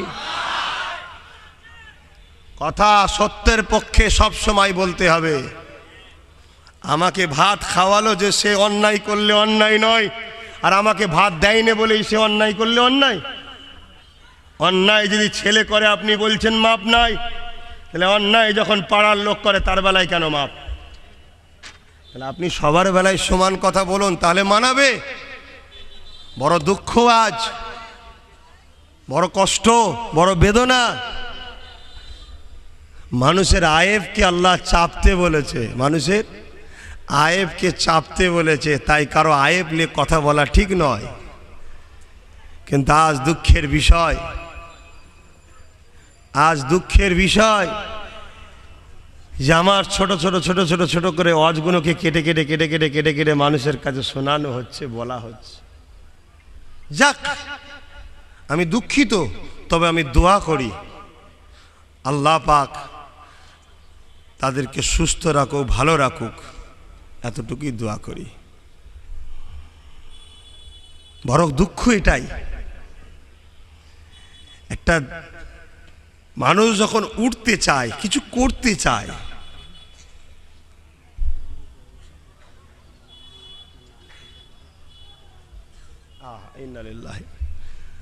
কিছু করতে যখন কেউ চায়, সেই কাজটাই তার সাথ দেওয়া দরকার, ঠিক না? ঠিক, ঠিক আছে চলো না, সব ঠিক আছে তো বিজেপি চলে আসবে, তাই তো নাকি? বিজেপি চলে আসবে। দেশ চালাচ্ছে কে ভাই? হ্যাঁ, একটু জোরে বলবেন। ও, বিজেপি। যদি বাংলায় বিজেপি না থাকতো তাহলে দিলীপ ঘোষের এই কথাটা মনে হচ্ছে ক্ষমতায় না থাকার পরে বলছে নাকি, যে ঘাড়ে লাথি মেরে বার করে দেবো। ক্ষমতায় আছে বলে বলতে পারছো তো নাকি? তার কিছু হচ্ছে? তাহলে সারা দেশ বিজেপি চালাচ্ছে, বাংলাও চালাচ্ছে, বিজেপি চালাচ্ছে। বিজেপি চলে আসবে কেন ভাই? একটু এই বিষয়টা বলবো, ধৈর্য আছে? আমি জিজ্ঞেস করছি বিজেপি চলে আসবে কেন? না আব্বাস সিদ্দিকী আপনি যা করছেন ভোট ভাগ হয়ে যাবে। কার মনে হচ্ছে ভোট ভাগ হয়ে যাবে? টিএমসির। তাহলে আমায় লেলে না, ভোট ভাগ হবে না। ঠিক না বেটি? তোর যদি মনে হয় কপাল ফাটবে তাহলে আমাকে লেলিয়া দরকার, আমার তো কপাল ফাটার ব্যাপার নেই। ঠিক না বেটি? তাহলে আব্বাস সিদ্দিকী এলে যদি মনে হয় কারো ভোট কেটে যায়, তার তো উচিত তার সঙ্গে জোট করা, তাহলে আর ভোট কাটবে না, তাহলে বিজেপি আসবে না। এদিকে বলছেন বিজেপি আসছে, অচ্চর জোটের বেলাই নয়। তার মানে কি আনবে পুরো পরিকল্পনা আছে, কোনো একটা লোকের ঘাড়ে দোষটা চাপাতে তো হবে। তা আব্বাস সিদ্দিকীকে পেয়েছি, চাপিয়ে দিই। বাংলার বেশিরভাগ মানুষ সজাগ হয়ে গেছে যে আব্বাস সিদ্দিকী যখন বলেন তখন 18টা চলে এসছে, তাহলে ভোটটা কাটলো কে? দ্বিতীয় নম্বর কথা, বিজেপিকে রুকার দায়িত্ব কি শুধু মুসলমানদের? বাম প্রার্থী দিলে বিজেপি আসবে না, কংগ্রেস দিলে বিজেপি আসবে না, আমি দিলে বিজেপি আসবে। তার মানে বামের দিকে মুসলিম ভোট নাই, কংগ্রেসের দিকে মুসলিম ভোট নাই, তোমার দিকে আছে। তোমার দিকে যখন বিজেপির ভোট রয়েছে, তুমি সবার বেলা উন্নয়ন করলে আর মুসলিমদের বেলায় কেন করলে না? করেছে, ওই তো সাইকেল দিয়েছে, তো হয়নি? খুশি নয়? হ্যাঁ ভাই, ভালো করে বুঝতে হবে না। বিজেপি চলে আসবে, বিজেপি এলে কি হবে না, ওই যে আসামে বলছে মাদ্রাসায় পয়সা দেওয়া হবে না, ও তাই নাকি? ওই খবরটা রেখেছো আসামের, আর তোমার ঘরের কাছে মাদ্রাসায় 2011 থেকে দিদি আসা থেকে মাদ্রাসায় চাকরি নিয়োগ বন্ধ। তার মানে শিক্ষক যাবে না, মাদ্রাসাটা পড়াবার কেউ থাকবে না, বাপ মা ছাত্র দেবে না, সিংহের কি বলে চুচুড়ার মতো মাদ্রাসার নীরবে আস্তে আস্তে জঙ্গল হয়ে মরে যাবে। শুনছেন ভাই? বিজেপি আসলে কি হবে না, দেখলে না সে হাফেজ মারলো, হাফেজ জুনায়েদকে, ওই যে মারলো কেন তোমরা জানো না? তোমার বাড়ির পাশে 7 কিলোমিটার দূরে আসিফ আলীকে টিএমসির প্রধান দাঁড়িয়ে থেকে পিটতে পিটতে মেরে ফেললো। শুনছেন না?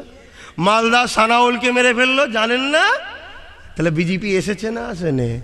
যদি বলেন বিজেপি এলে ওটা হবে, তাহলে বাংলায় যখন ওটা হচ্ছে তার মানে বিজেপি আছে তো নাকি? আরে মুখটা শুধু আলাদা, কাজটা তো একই নাকি? মালদায় এক বোনের স্তন কেটে নিল, খবর পাননি? কি গো, খারাপ লাগছে? ঠান্ডা লাগছে? ওই তো আমার আসিফ আলীর বাপ বসে আছে, দেখেন, দেখতে পেয়ে গেছি। উঠে দাঁড়াও। কোন এমএলএ মন্ত্রী তোমার সঙ্গে দেখা করতে এসছে, খোঁজ নিতে এসছে? বসো। বিজেপি আসবে না? আরে বিজেপিকে রুকার কাঁটা আব্বাস সিদ্দিকী হয়েছে। এই যে আমি এখানে আসবো, আমার বড় ভাই আসবে, এলাকার লোকেরা এই জায়গাটা পরিষ্কার করেছে, কাঁটা পরিষ্কার করেছে, জঙ্গল পরিষ্কার করেছে। কেন? আব্বাস সিদ্দিকী আসলে, মেহরাব সিদ্দিকী আসলে এদের পিছু পিছু লোক আসবে, লোককে বসতে দিতে হবে। ঠিক না বেটি? ঠিক দিদিমণি 2011 এসে বাংলায় বিজেপির রাস্তাটাকে পরিষ্কার করছে, যাতে বিজেপি এসে বসতে পারে ভালো করে। শুনছেন? যদি বলেন না এটা মিথ্যা, যদি মিথ্যা হয় তাহলে আজকে আপনাদেরকে সাক্ষী রেখে গেলাম, বিজেপিকে রুকার জন্য আমি আব্বাস সিদ্দিকী বাম, কংগ্রেস, টিএমসি সবাইকে আহ্বান করছি জোট করার জন্যে। শুনছেন না? যদি বাম, কংগ্রেস, টিএমসি কেউ না আসে, যে আসবে না জানতে হবে সে তাহলে বিজেপি আসুক চাক। ঠিক না বেঠিক গো? আমার কথায় একমত তো নাকি? হাত তুলে সাক্ষী দাও, একমত তো নাকি? হ্যাঁ, এবার দেখা যাক।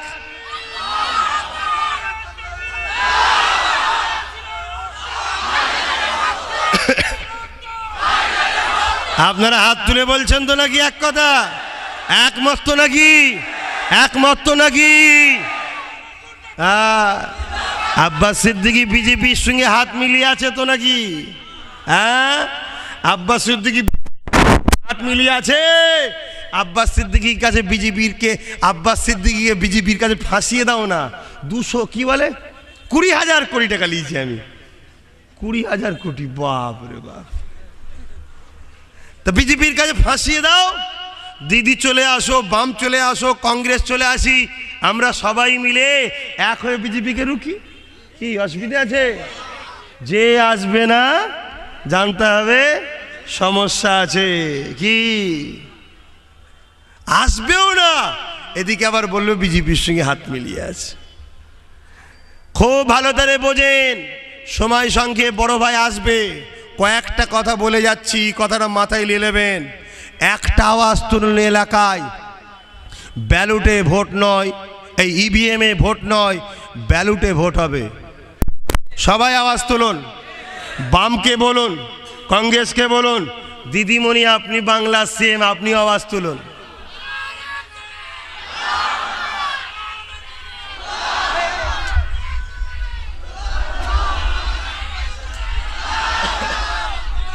नाराए तकबीर, नाराए तकबीर। पीरजादा मेहराब सिद्दीकी साहब जिंदाबाद, पीरजादा मेहराब सिद्दीकी साहब जिंदाबाद।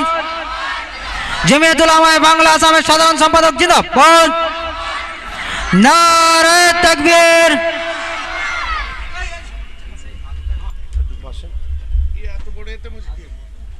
আপনি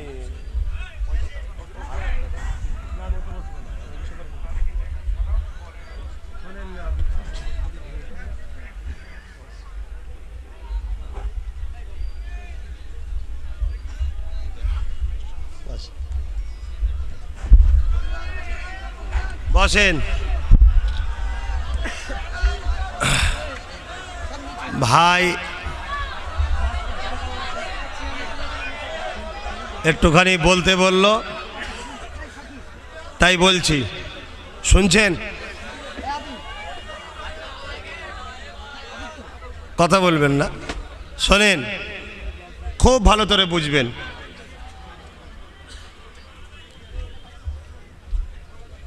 বিজেপিকে রুখার দায়িত্ব মুসলমানের একা নয়, সবার। আপনারা তো বোকা, মনে খারাপ নেবেন না, আপনারা বোঝার চেষ্টা করুন। বারবার আওয়াজ তুলছে মুসলিম ভোট ভাগ হলে বিজেপি আসবে, তার মানে বোঝাতে চাইছে মুসলমানরাই শুধু বিজেপির বিরুদ্ধে। আর বাই চান্স যদি ইভিএম টিএম হ্যাক করে চলে আসে, তাহলে দুশ্মন একমাত্র কে ভাই? আমরা। ঠিক না বেঠিক? তাই আমাদেরকে বুঝতে হবে। আর একটা কথা বলি, শোনেন, দেশটা সেকুলার দেশ তো নাকি? দেশটা সেকুলার, হ্যাঁ ঠিক তো না বেঠিক? কিন্তু সেই দেশে সবার মুখে একটাই কথা, বিজেপি রুখতে হবে। একটা নাটক, বিজেপি রুখতে হবে, বিজেপি রুখতে হবে, বিজেপি রুখতে হবে। আরে সেকুলার দেশে সবাই মিলে এক হয়ে তাও দেখছি বিজেপি বেরিয়ে যাচ্ছে। তার মানে সেকুলার দেশে সেকুলার লোকের থেকে কমনার লোকের সংখ্যা তাহলে বেশি। এ কথা বুঝছেন না, বোঝেন না? আমি মাথায় টুপি দিয়ে রাজনীতি করলে বলে মোল্লা, ওদের সাথে যাওয়া যাবে না। আর অন্য কেউ যখন মন্দির থেকে বেরিয়ে দেশের রাজ্যের মুখ্যমন্ত্রী হয়, তখন বলে এটা ভারতের জন্য গর্ব। ঠিক না বেটি? আর আমার বেলায় বিরোধী করে কে? হিন্দু না, দুঃখ তো এটাই, মুনাফেক। কথা বুঝে আসছে? অতএব আমি ভাইকে বসিয়ে রেখে বেশি কথা বলবো না। শেষ কথা হচ্ছে, বিজেপি মুসলমানদের দুশ্মন নয়, বিজেপি হলো ভারতবর্ষের দুশ্মন। ঠিক না বেঠিক? ব্রিটিশ যেমন মুসলমানদের দুশ্মন নয়, ব্রিটিশ ছিল ভারতবর্ষের দুশ্মন। মুসলিম নেতারা যখন আগিয়ে আসলো, ওলামারা যখন আগিয়ে আসলো, তখনই ব্রিটিশকে তাড়াতে পেরেছিল। আজ আমরা আলেম ওলামা ইমাম পীর সাহেবরা না আগিয়ে আসলে এই বিজেপি নামক ক্ষতিকারকটাকে দেশ থেকে কখনো বাংলা থেকে সরানো সম্ভব নয়। তাই আমাদের আগিয়ে আসা দরকার। তাই ওপেন মাইকে আলেম ওলামা পীর সাহেব পীরজাদা সবাইকে হাত জোর করে অনুরোধ করছি, মাতৃভূমিকে বাঁচাবার স্বার্থে, মসজিদ মাদ্রাসার ইজ্জত আবরু রক্ষার স্বার্থে, মুসলিম দলিত আদিবাসী ভাই বোনেদের ইজ্জত আবরু বাঁচাবার স্বার্থে, এনআরসি এনপিআরসিএ থেকে মতুয়া সম্পদে আদিবাসী দলিত মুসলিমদের কিছু সংখ্যা মানুষকে বাঁচাবার স্বার্থে আসুন আমরা সবাই ঐক্যবদ্ধ হই, এই ডাকে সারা কি আপনারা দেবেন? হাত তুলে বলছেন এ মোমেনের হাত না মুনাফেকের? মোমেনের হাত না মুনাফেকের? আলহামদুলিল্লাহ, আলহামদুলিল্লাহ, হাত নাবান। আজ নিশ্চয়ই আপনারা দেখেছেন এক খানদানে রসুলের হাত উঠেছে, আওলাদে মুজাদ্দেদের হাত উঠেছে। ওই হাতটাই আমার জন্যে জিতার ওসিলা হবে ইনশাআল্লাহ।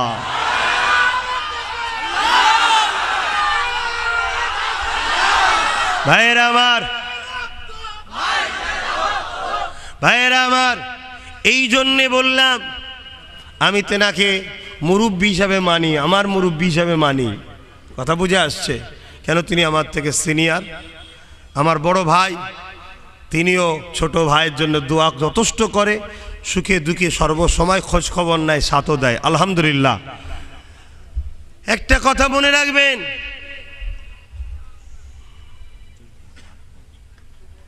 তাহলে আমাদের আন্দোলন ব্যালটে ভোট হবে, ইভিএমে নয়। এই আওয়াজ সবাইকে তুলতে হবে। দ্বিতীয়, যে যে দলের প্রার্থী হয়ে দাঁড়াবে 5 বছর ওই দল থেকে সে সরে যেতে পারবে না। শুনছেন তো ভাই? 3 নম্বর, আমি আহ্বান করলাম ফুরফুরা জমিন থেকে, এই পবিত্র ফুরফুরা শরীফের পবিত্র স্থান থেকে আহ্বান করলাম, বাম কংগ্রেস টিএমসিকে আসুন, মহাজোট করে বিজেপিকে আমরা বাংলা থেকে রুকি, বাংলা থেকে সরাই, ঠিক না বে ঠিক? আর আপনারা নামাজ পড়বেন, আমার জন্য দোয়া করবেন, মা বা ভাই বোন স্ত্রী আত্মীয় স্বজন সবাইকে বুঝাবেন। আর ঠিক দিনে ঠিক সময় একটা বার খানদানে রসুল আওলাদে মুজাদ্দেদের কথা মেনে ভোট দেওয়া যাবে তো? দেওয়া যাবে তো? ভোটের কথা বলা আমার মাকে, আমার ভাইকে, আমার বোনকে, আমার প্রিয় দেশবাসীকে বলা কি হারাম? খুব ভালো করে বুঝবেন। তাহলে আজ থেকে আপনারা না বাম, না কংগ্রেস, না টিএমসি, আজ থেকে দাদা পীরের মুরিদ ছিলেন, আছেন, নবীর গোলাম ছিলেন, আছেন, দাদা পীরের মুরিদ মুরিদনি ছিলেন, আছেন। আজ থেকে আপনারা বাবাজির দলে, ভাইজানের দলে ইনশাল্লাহ। আল্লাহকে সাক্ষী রেখে মোমেনের হাত বলুন ইনশাল্লাহ। আল্লাহ কবুল করেন, বলুন আমিন। তো ভাইয়েরা আমার, তাহলে এই মহান কাজে আমি আপনাদেরকে দাওয়াত দিয়ে গেলাম। এখন আমি বিদায় নেব। বিদায় নিবার আগে একটা শেষ কথা। গাছটার নাম পীর আবু বকর সিদ্দিক। গাছটার নাম কি? পীর আবু বকর সিদ্দিক। বড় বড় ডাল 5টা, বড় হুজুর, মেজে হুজুর, সেজে হুজুর, ন হুজুর, ছোট হুজুর। সেই ডাল থেকে 32টা থেকে আলহামদুলিল্লাহ অনেক কটা, সব কটাই কিন্তু জুড়ে আছে গাছের সাথে, ঠিক না বেঠিক? গাছের সাথে যে কোনো একটা ছোট্ট পাতাকেও যদি আপনি ছেড়েন, কাটেন, ভাঙেন, নষ্ট করেন, মূলত গাছটাকেই কষ্ট দেওয়া হলো। তাই কাউকে যদি পছন্দ না হয়, আব্বাস সিদ্দিকীকেও যদি পছন্দ না হয়, দূরে থাকবেন, কারো সমালোচনা করবেন না। আজ বড় কষ্ট লাগে, নোংরা নোংরা জিনিস সব পুরাতন, কে কোথায় মেলায় গিয়েছিল, কে কোথায় পুজোর কি ফেতে কেটেছে, কে কোথায় নাচ দেখেছে, সেই সবগুলো আমার হোয়াটসঅ্যাপে পাঠাচ্ছে, আর আমাকে বলছে আপনি এগুলো বলতে পারেন না। চিন্তা করুন এদের চিন্তাধারা কি। এ বুকা, খবরদার, আল্লাহ বিচার করবে। ছেলের অধিকার নেই, ছেলের অধিকার নেই। আশা করছি বুঝতে পেরেছেন। অতএব ভুল আমায় বুঝবেন না। একজন আমায় প্রশ্ন করছে, আপনাকে তো ট্যাপ করবে না, আপনার আবার কিসের চিন্তা? দেখুন, আমি একটাই কথা বলেছি, শোন ভাই, তোর আব্বা যদি কিছু বলে, তুই কি তোর বাপের সঙ্গে ঝগড়া করতে পারবি?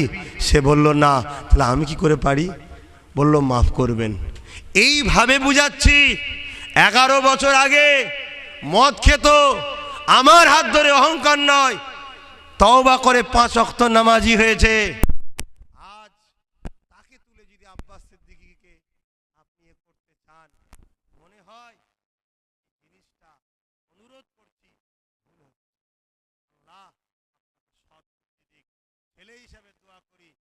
প্রত্যেকটা বাপকে এখানে যতজন বসে আছে প্রত্যেকটা ভাইকে ভাই হিসেবে দোয়া করি সরল সঠিক পথে চলার তৌফিক দেন, বলুন আল্লাহুম্মা আমিন। আমার মুজাদ্দিদ জামান দাদা হুজুর রহমাতুল্লাহ আলাইহি, তিনি জগৎ বিখ্যাত ইমাম ছিলেন। আমি একটা কথা জানতে চাই, মুজাদ্দিদ কাকে বলে? এটাই মুজাদ্দিদ কি সংস্কার করবে? মাইক্রোফোনটাকে এসে নতুন ডিজাইন তৈরি করবে নাকি? কি সংস্কার করবে ভাই? বলুন, বলবেন তো? যুগের মধ্যে যত বুড়াই আছে, যত দুর্নীতি আছে, যত খারাপি আছে, ধর্মে হোক, শিক্ষায় হোক, সমাজে হোক, রাজনীতিতে হোক, সবটাই সংস্কার করা একটা মুজাদ্দিদের দায়িত্ব। জোরে বলুন সুবহানাল্লাহ। আমার রাসূল পাক সাল্লাল্লাহু আলাইহি ওয়াসাল্লাম আবু জেহেল, উতবা, সাইবা, আবু লাহাবের রাজতন্ত্র, দুর্নীতির রাজনীতিকে মিটিয়ে দিয়ে গণতন্ত্র, ধর্মনি স্বাধীনভাবে যে রাজনীতি, সেই শিক্ষা দিয়ে রাসূল 10টা বছর কিভাবে দেশের আইন আনুন হবে, কিভাবে দেশকে নিরাপদে রাখা হবে, দেশবাসীর সেবা হবে, প্রত্যেক ধর্মের মানুষের সমান অধিকার হবে, সব কিছু আমার রাসূল পাক সাল্লাল্লাহু আলাইহি শিক্ষা দিয়েছেন। বলুন আলহামদুলিল্লাহ। আমি বিদায় নিলাম দাদা হুজুরের, আমার ইমাম, আমার মুর্শিদ কেবলা। যদি এরপরে কারো মনে হয় দাদা হুজুরকে নিয়ে আব্বাস সিদ্দিকী খেলছে, বদনাম করছে, আমি আপনাকে, আপনাদেরকে পাওয়ার দিচ্ছি, ইজাজত দিচ্ছি, একটা যদি কোনো ধর্মগুরুর উপরে আঘাত দিলে যদি রাস্তায় নেমে আন্দোলন হয়, তার ফাঁসির দাবি করা হয়, তার বিরুদ্ধে মানহানির মামলা হয়, আমি ওপেন বলে যাচ্ছি, আমিও বাঁচতে চাই না আবু বকরের বিরোধী করে। আমারও বাঁচার অধিকার নেই আল্লাহর মনোনীত ইমামের বিরোধী করে, মুজাদ্দিদ জামানের বিরোধী করে।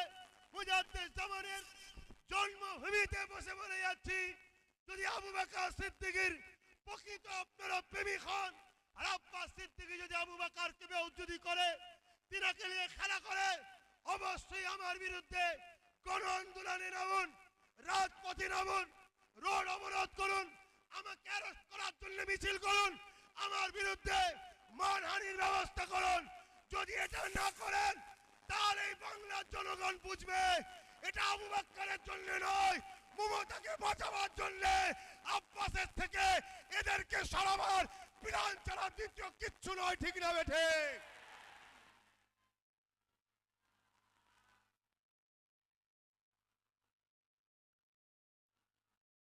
আপনার মমতা আপনার কাছে থাক, আপনার ভালোবাসার নেত্রী আপনার কাছে থাক, আপনার মমতা আপনার জন্য মুবারকবাদ, আপনি নিয়ে তাকে থাকতে পারেন, এটা আপনাদের স্বাধীনতা, এটা আপনাদের গণতন্ত্র। আমার জন্য বাংলার পিছিয়ে পড়া মুসলিম দলিত আদিবাসী, পিছিয়ে পড়া ওই গরিব সম্প্রদায়, মা বেটিদের ইজ্জত আবরু, এদের বাঁচাবার জন্য এই চেষ্টার লড়াই আমার। আপনারা আপনার মমতাকে নিয়ে থাকুন, কিন্তু আমি বাংলার এই গরিব সমাজকে নিয়ে থাকবো, এদের জন্য কাঁদবো, এদের জন্য লড়বো, এদের জন্য দোয়া করব, এদের জন্য হিঙ্গলগঞ্জে যাব, এদের জন্য বাঁকুড়ার হেমন্তর কাজে যাব, এদের জন্য আফরাজুলের কাজে যাব মালদায়, এদের জন্য আমি বাংলার অলিতে গলিতে দৌড়বো। আলহামদুলিল্লাহ, এই দৌড়টা আল্লাহর সৃষ্টিকে বাঁচাবার জন্য হবে, অবশ্যই আমার আল্লাহর জন্য। মান আহাব্বালিল্লাহ ওয়া আবগাদালিল্লাহ ওয়া আতালিল্লাহ ওয়া মানআলিল্লাহ ফাকাদ ইস্তাকমালাল ঈমান। যে আল্লাহর জন্য দোস্তি করে, যে আল্লাহর জন্য দুশমনি করে, যে আল্লাহর জন্য আত্মীয়তা করে, যে আল্লাহর জন্য আত্মীয়তা ছেড়ে দেয়, সেই প্রকৃত ঈমানদার। আপনি আপনার জায়গায় থাকুন, আমাকে আমার জায়গায় থাকতে দিন। আপনাকে আমার কাছে আসতে হবে না, আমার আন্দোলনে সাথ দিতে হবে না, কিন্তু আমার কণ্ঠকে রোধ করা এটা গণতন্ত্রের বিরুদ্ধে। এটা কিন্তু সজাগ হওয়া দরকার সবার। ঠিক না বেঠিক? তো যাক, ভাইকে বসিয়ে আবেগ নিয়ে, কষ্ট নিয়ে, ব্যথা নিয়ে হয়তো একটু চিৎকার করেছি, এর জন্য বড় ভাই গেছে, ছোট ভাই হিসাবে ক্ষমা প্রার্থী, ক্ষমার নজরে দেখবেন। কেন বুকে বড় ব্যথা, বুকে বড় কষ্ট। কত সুন্দর হতো আমার আবু বাকারের নামে যদি নলেজ সিটিটা হতো। আপনি পিছন থেকে কাঠি লেগিয়ে দিলেন, গুটি 50 আদিবাসী হিন্দুকে খেপিয়ে দিলেন, তারা ঘন ঘন ঘন ঘন ঘন ঘন মেয়েদের ঘরের সামনে পাঠিয়ে দিল। আমি বেচারি পারি লড়াই করতে, কিন্তু ওদেরকে বাঁচাবারই চেষ্টা আমি করছি। কেন? ওই জায়গায় নলেজ সিটি হলে ওর বাচ্চারাও পড়বে, ওই আদিবাসী গুনগুনোর ওখানে চিকিৎসা হবে, ওনাদেরও উপকার হবে, ওনারাও দোকান দেবে, ওনাদেরও রুজির ব্যবস্থা হবে। তাই চাইছি ঠান্ডা মাথায় যদি বোঝে, কিন্তু আপনি কাঠি লাগিয়ে দিয়ে বন্ধ করে দিলেন। হ্যাঁ ঠিক আছে, এ বাংলা, এ ভারত, আইন বলে একটা আছে, আজ নাই কাল। বেঁচে যদি থাকি আব্বাস সিদ্দিকী, নলেজ সিটি করব করব করব ইনশাআল্লাহ।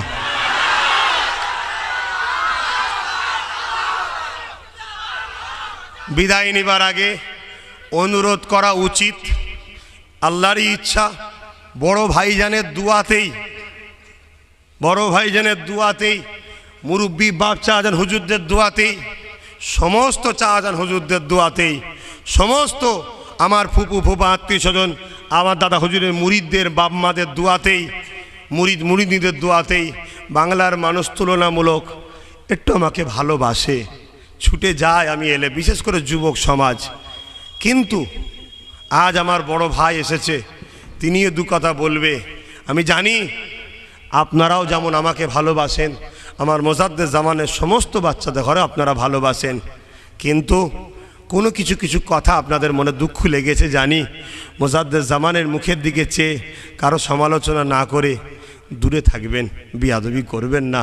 আপনারই তো পীরের বাচ্চা, কি গো, ঠিক না বে ঠিক? তাই আজকে আমার বড় ভাই এসেছে, আমি অনুরোধ করব আপনারা কেউ যেন উঠে আমার সঙ্গে মুসাফা করবেন না। আমি জানি আপনারা এই ঠান্ডায় এসে বসে আছেন, ওপর থেকে নেহরও পড়ছে। ভাই শুধুমাত্র হাজির দিয়ে দোয়া করবে, আমাকে জলসা করতে বলেছে। মুরব্বী এসেছে, দোয়া করবে। কথা বুঝে আসছে? আপনারা আমাকে সালাম দেন। ওয়া আলাইকুম আসসালাম রহমতুল্লাহ বারকাতু। আপনারা আশা রাখছি বসবেন, বলুন ইনশাআল্লাহ। হ্যাঁ, আপনারা কতক্ষণ থাকতে চান ভাইকে বলে দেবেন। আমি তো যতটুকু জানি ভাই আধ ঘন্টা থেকে 40 মিনিট থাকবে, আমাকে যেটা বলেছে, বাকিটা আপনাদের ব্যাপার। তবে আপনারা যদি চান, এমন কিছু আল্লাহ চাইলে ইনশাল্লাহ বুঝতে পারবেন। কথা বুঝে আসছো নাকি? হ্যাঁ, আর মনে রাখবেন আমার মোজাদ্দেদ জামানের, আর এই যে জায়গায় আজকে জলসা হচ্ছে সম্পর্কে আমার নানি হচ্ছে, গতকালকে তিনি ইন্তেকাল হয়েছেন। বড় আশালে পরিবার থেকে বলেছে দোয়ার কথা। আমি দোয়া করি, আপনারা সকলে আমার সাথে বলুন, আল্লাহ যেন আমার ওই নানিমাকে জান্নাতুল ফেরদাউস নসিব করে, বলুন আমিন। শত শেষ আমার বড় ভাই যখন দোয়া করবে, খাস করে আমার জন্য দোয়ার ভিখারি, আমাদের জন্য দোয়া করবেন। আমার নানি যিনি আজকে জায়গায় জলসা, তেনার জন্য অবশ্যই ভাই দোয়া করবেন। আসসালামু আলাইকুম। আপনারা আমাকে সালাম দেন।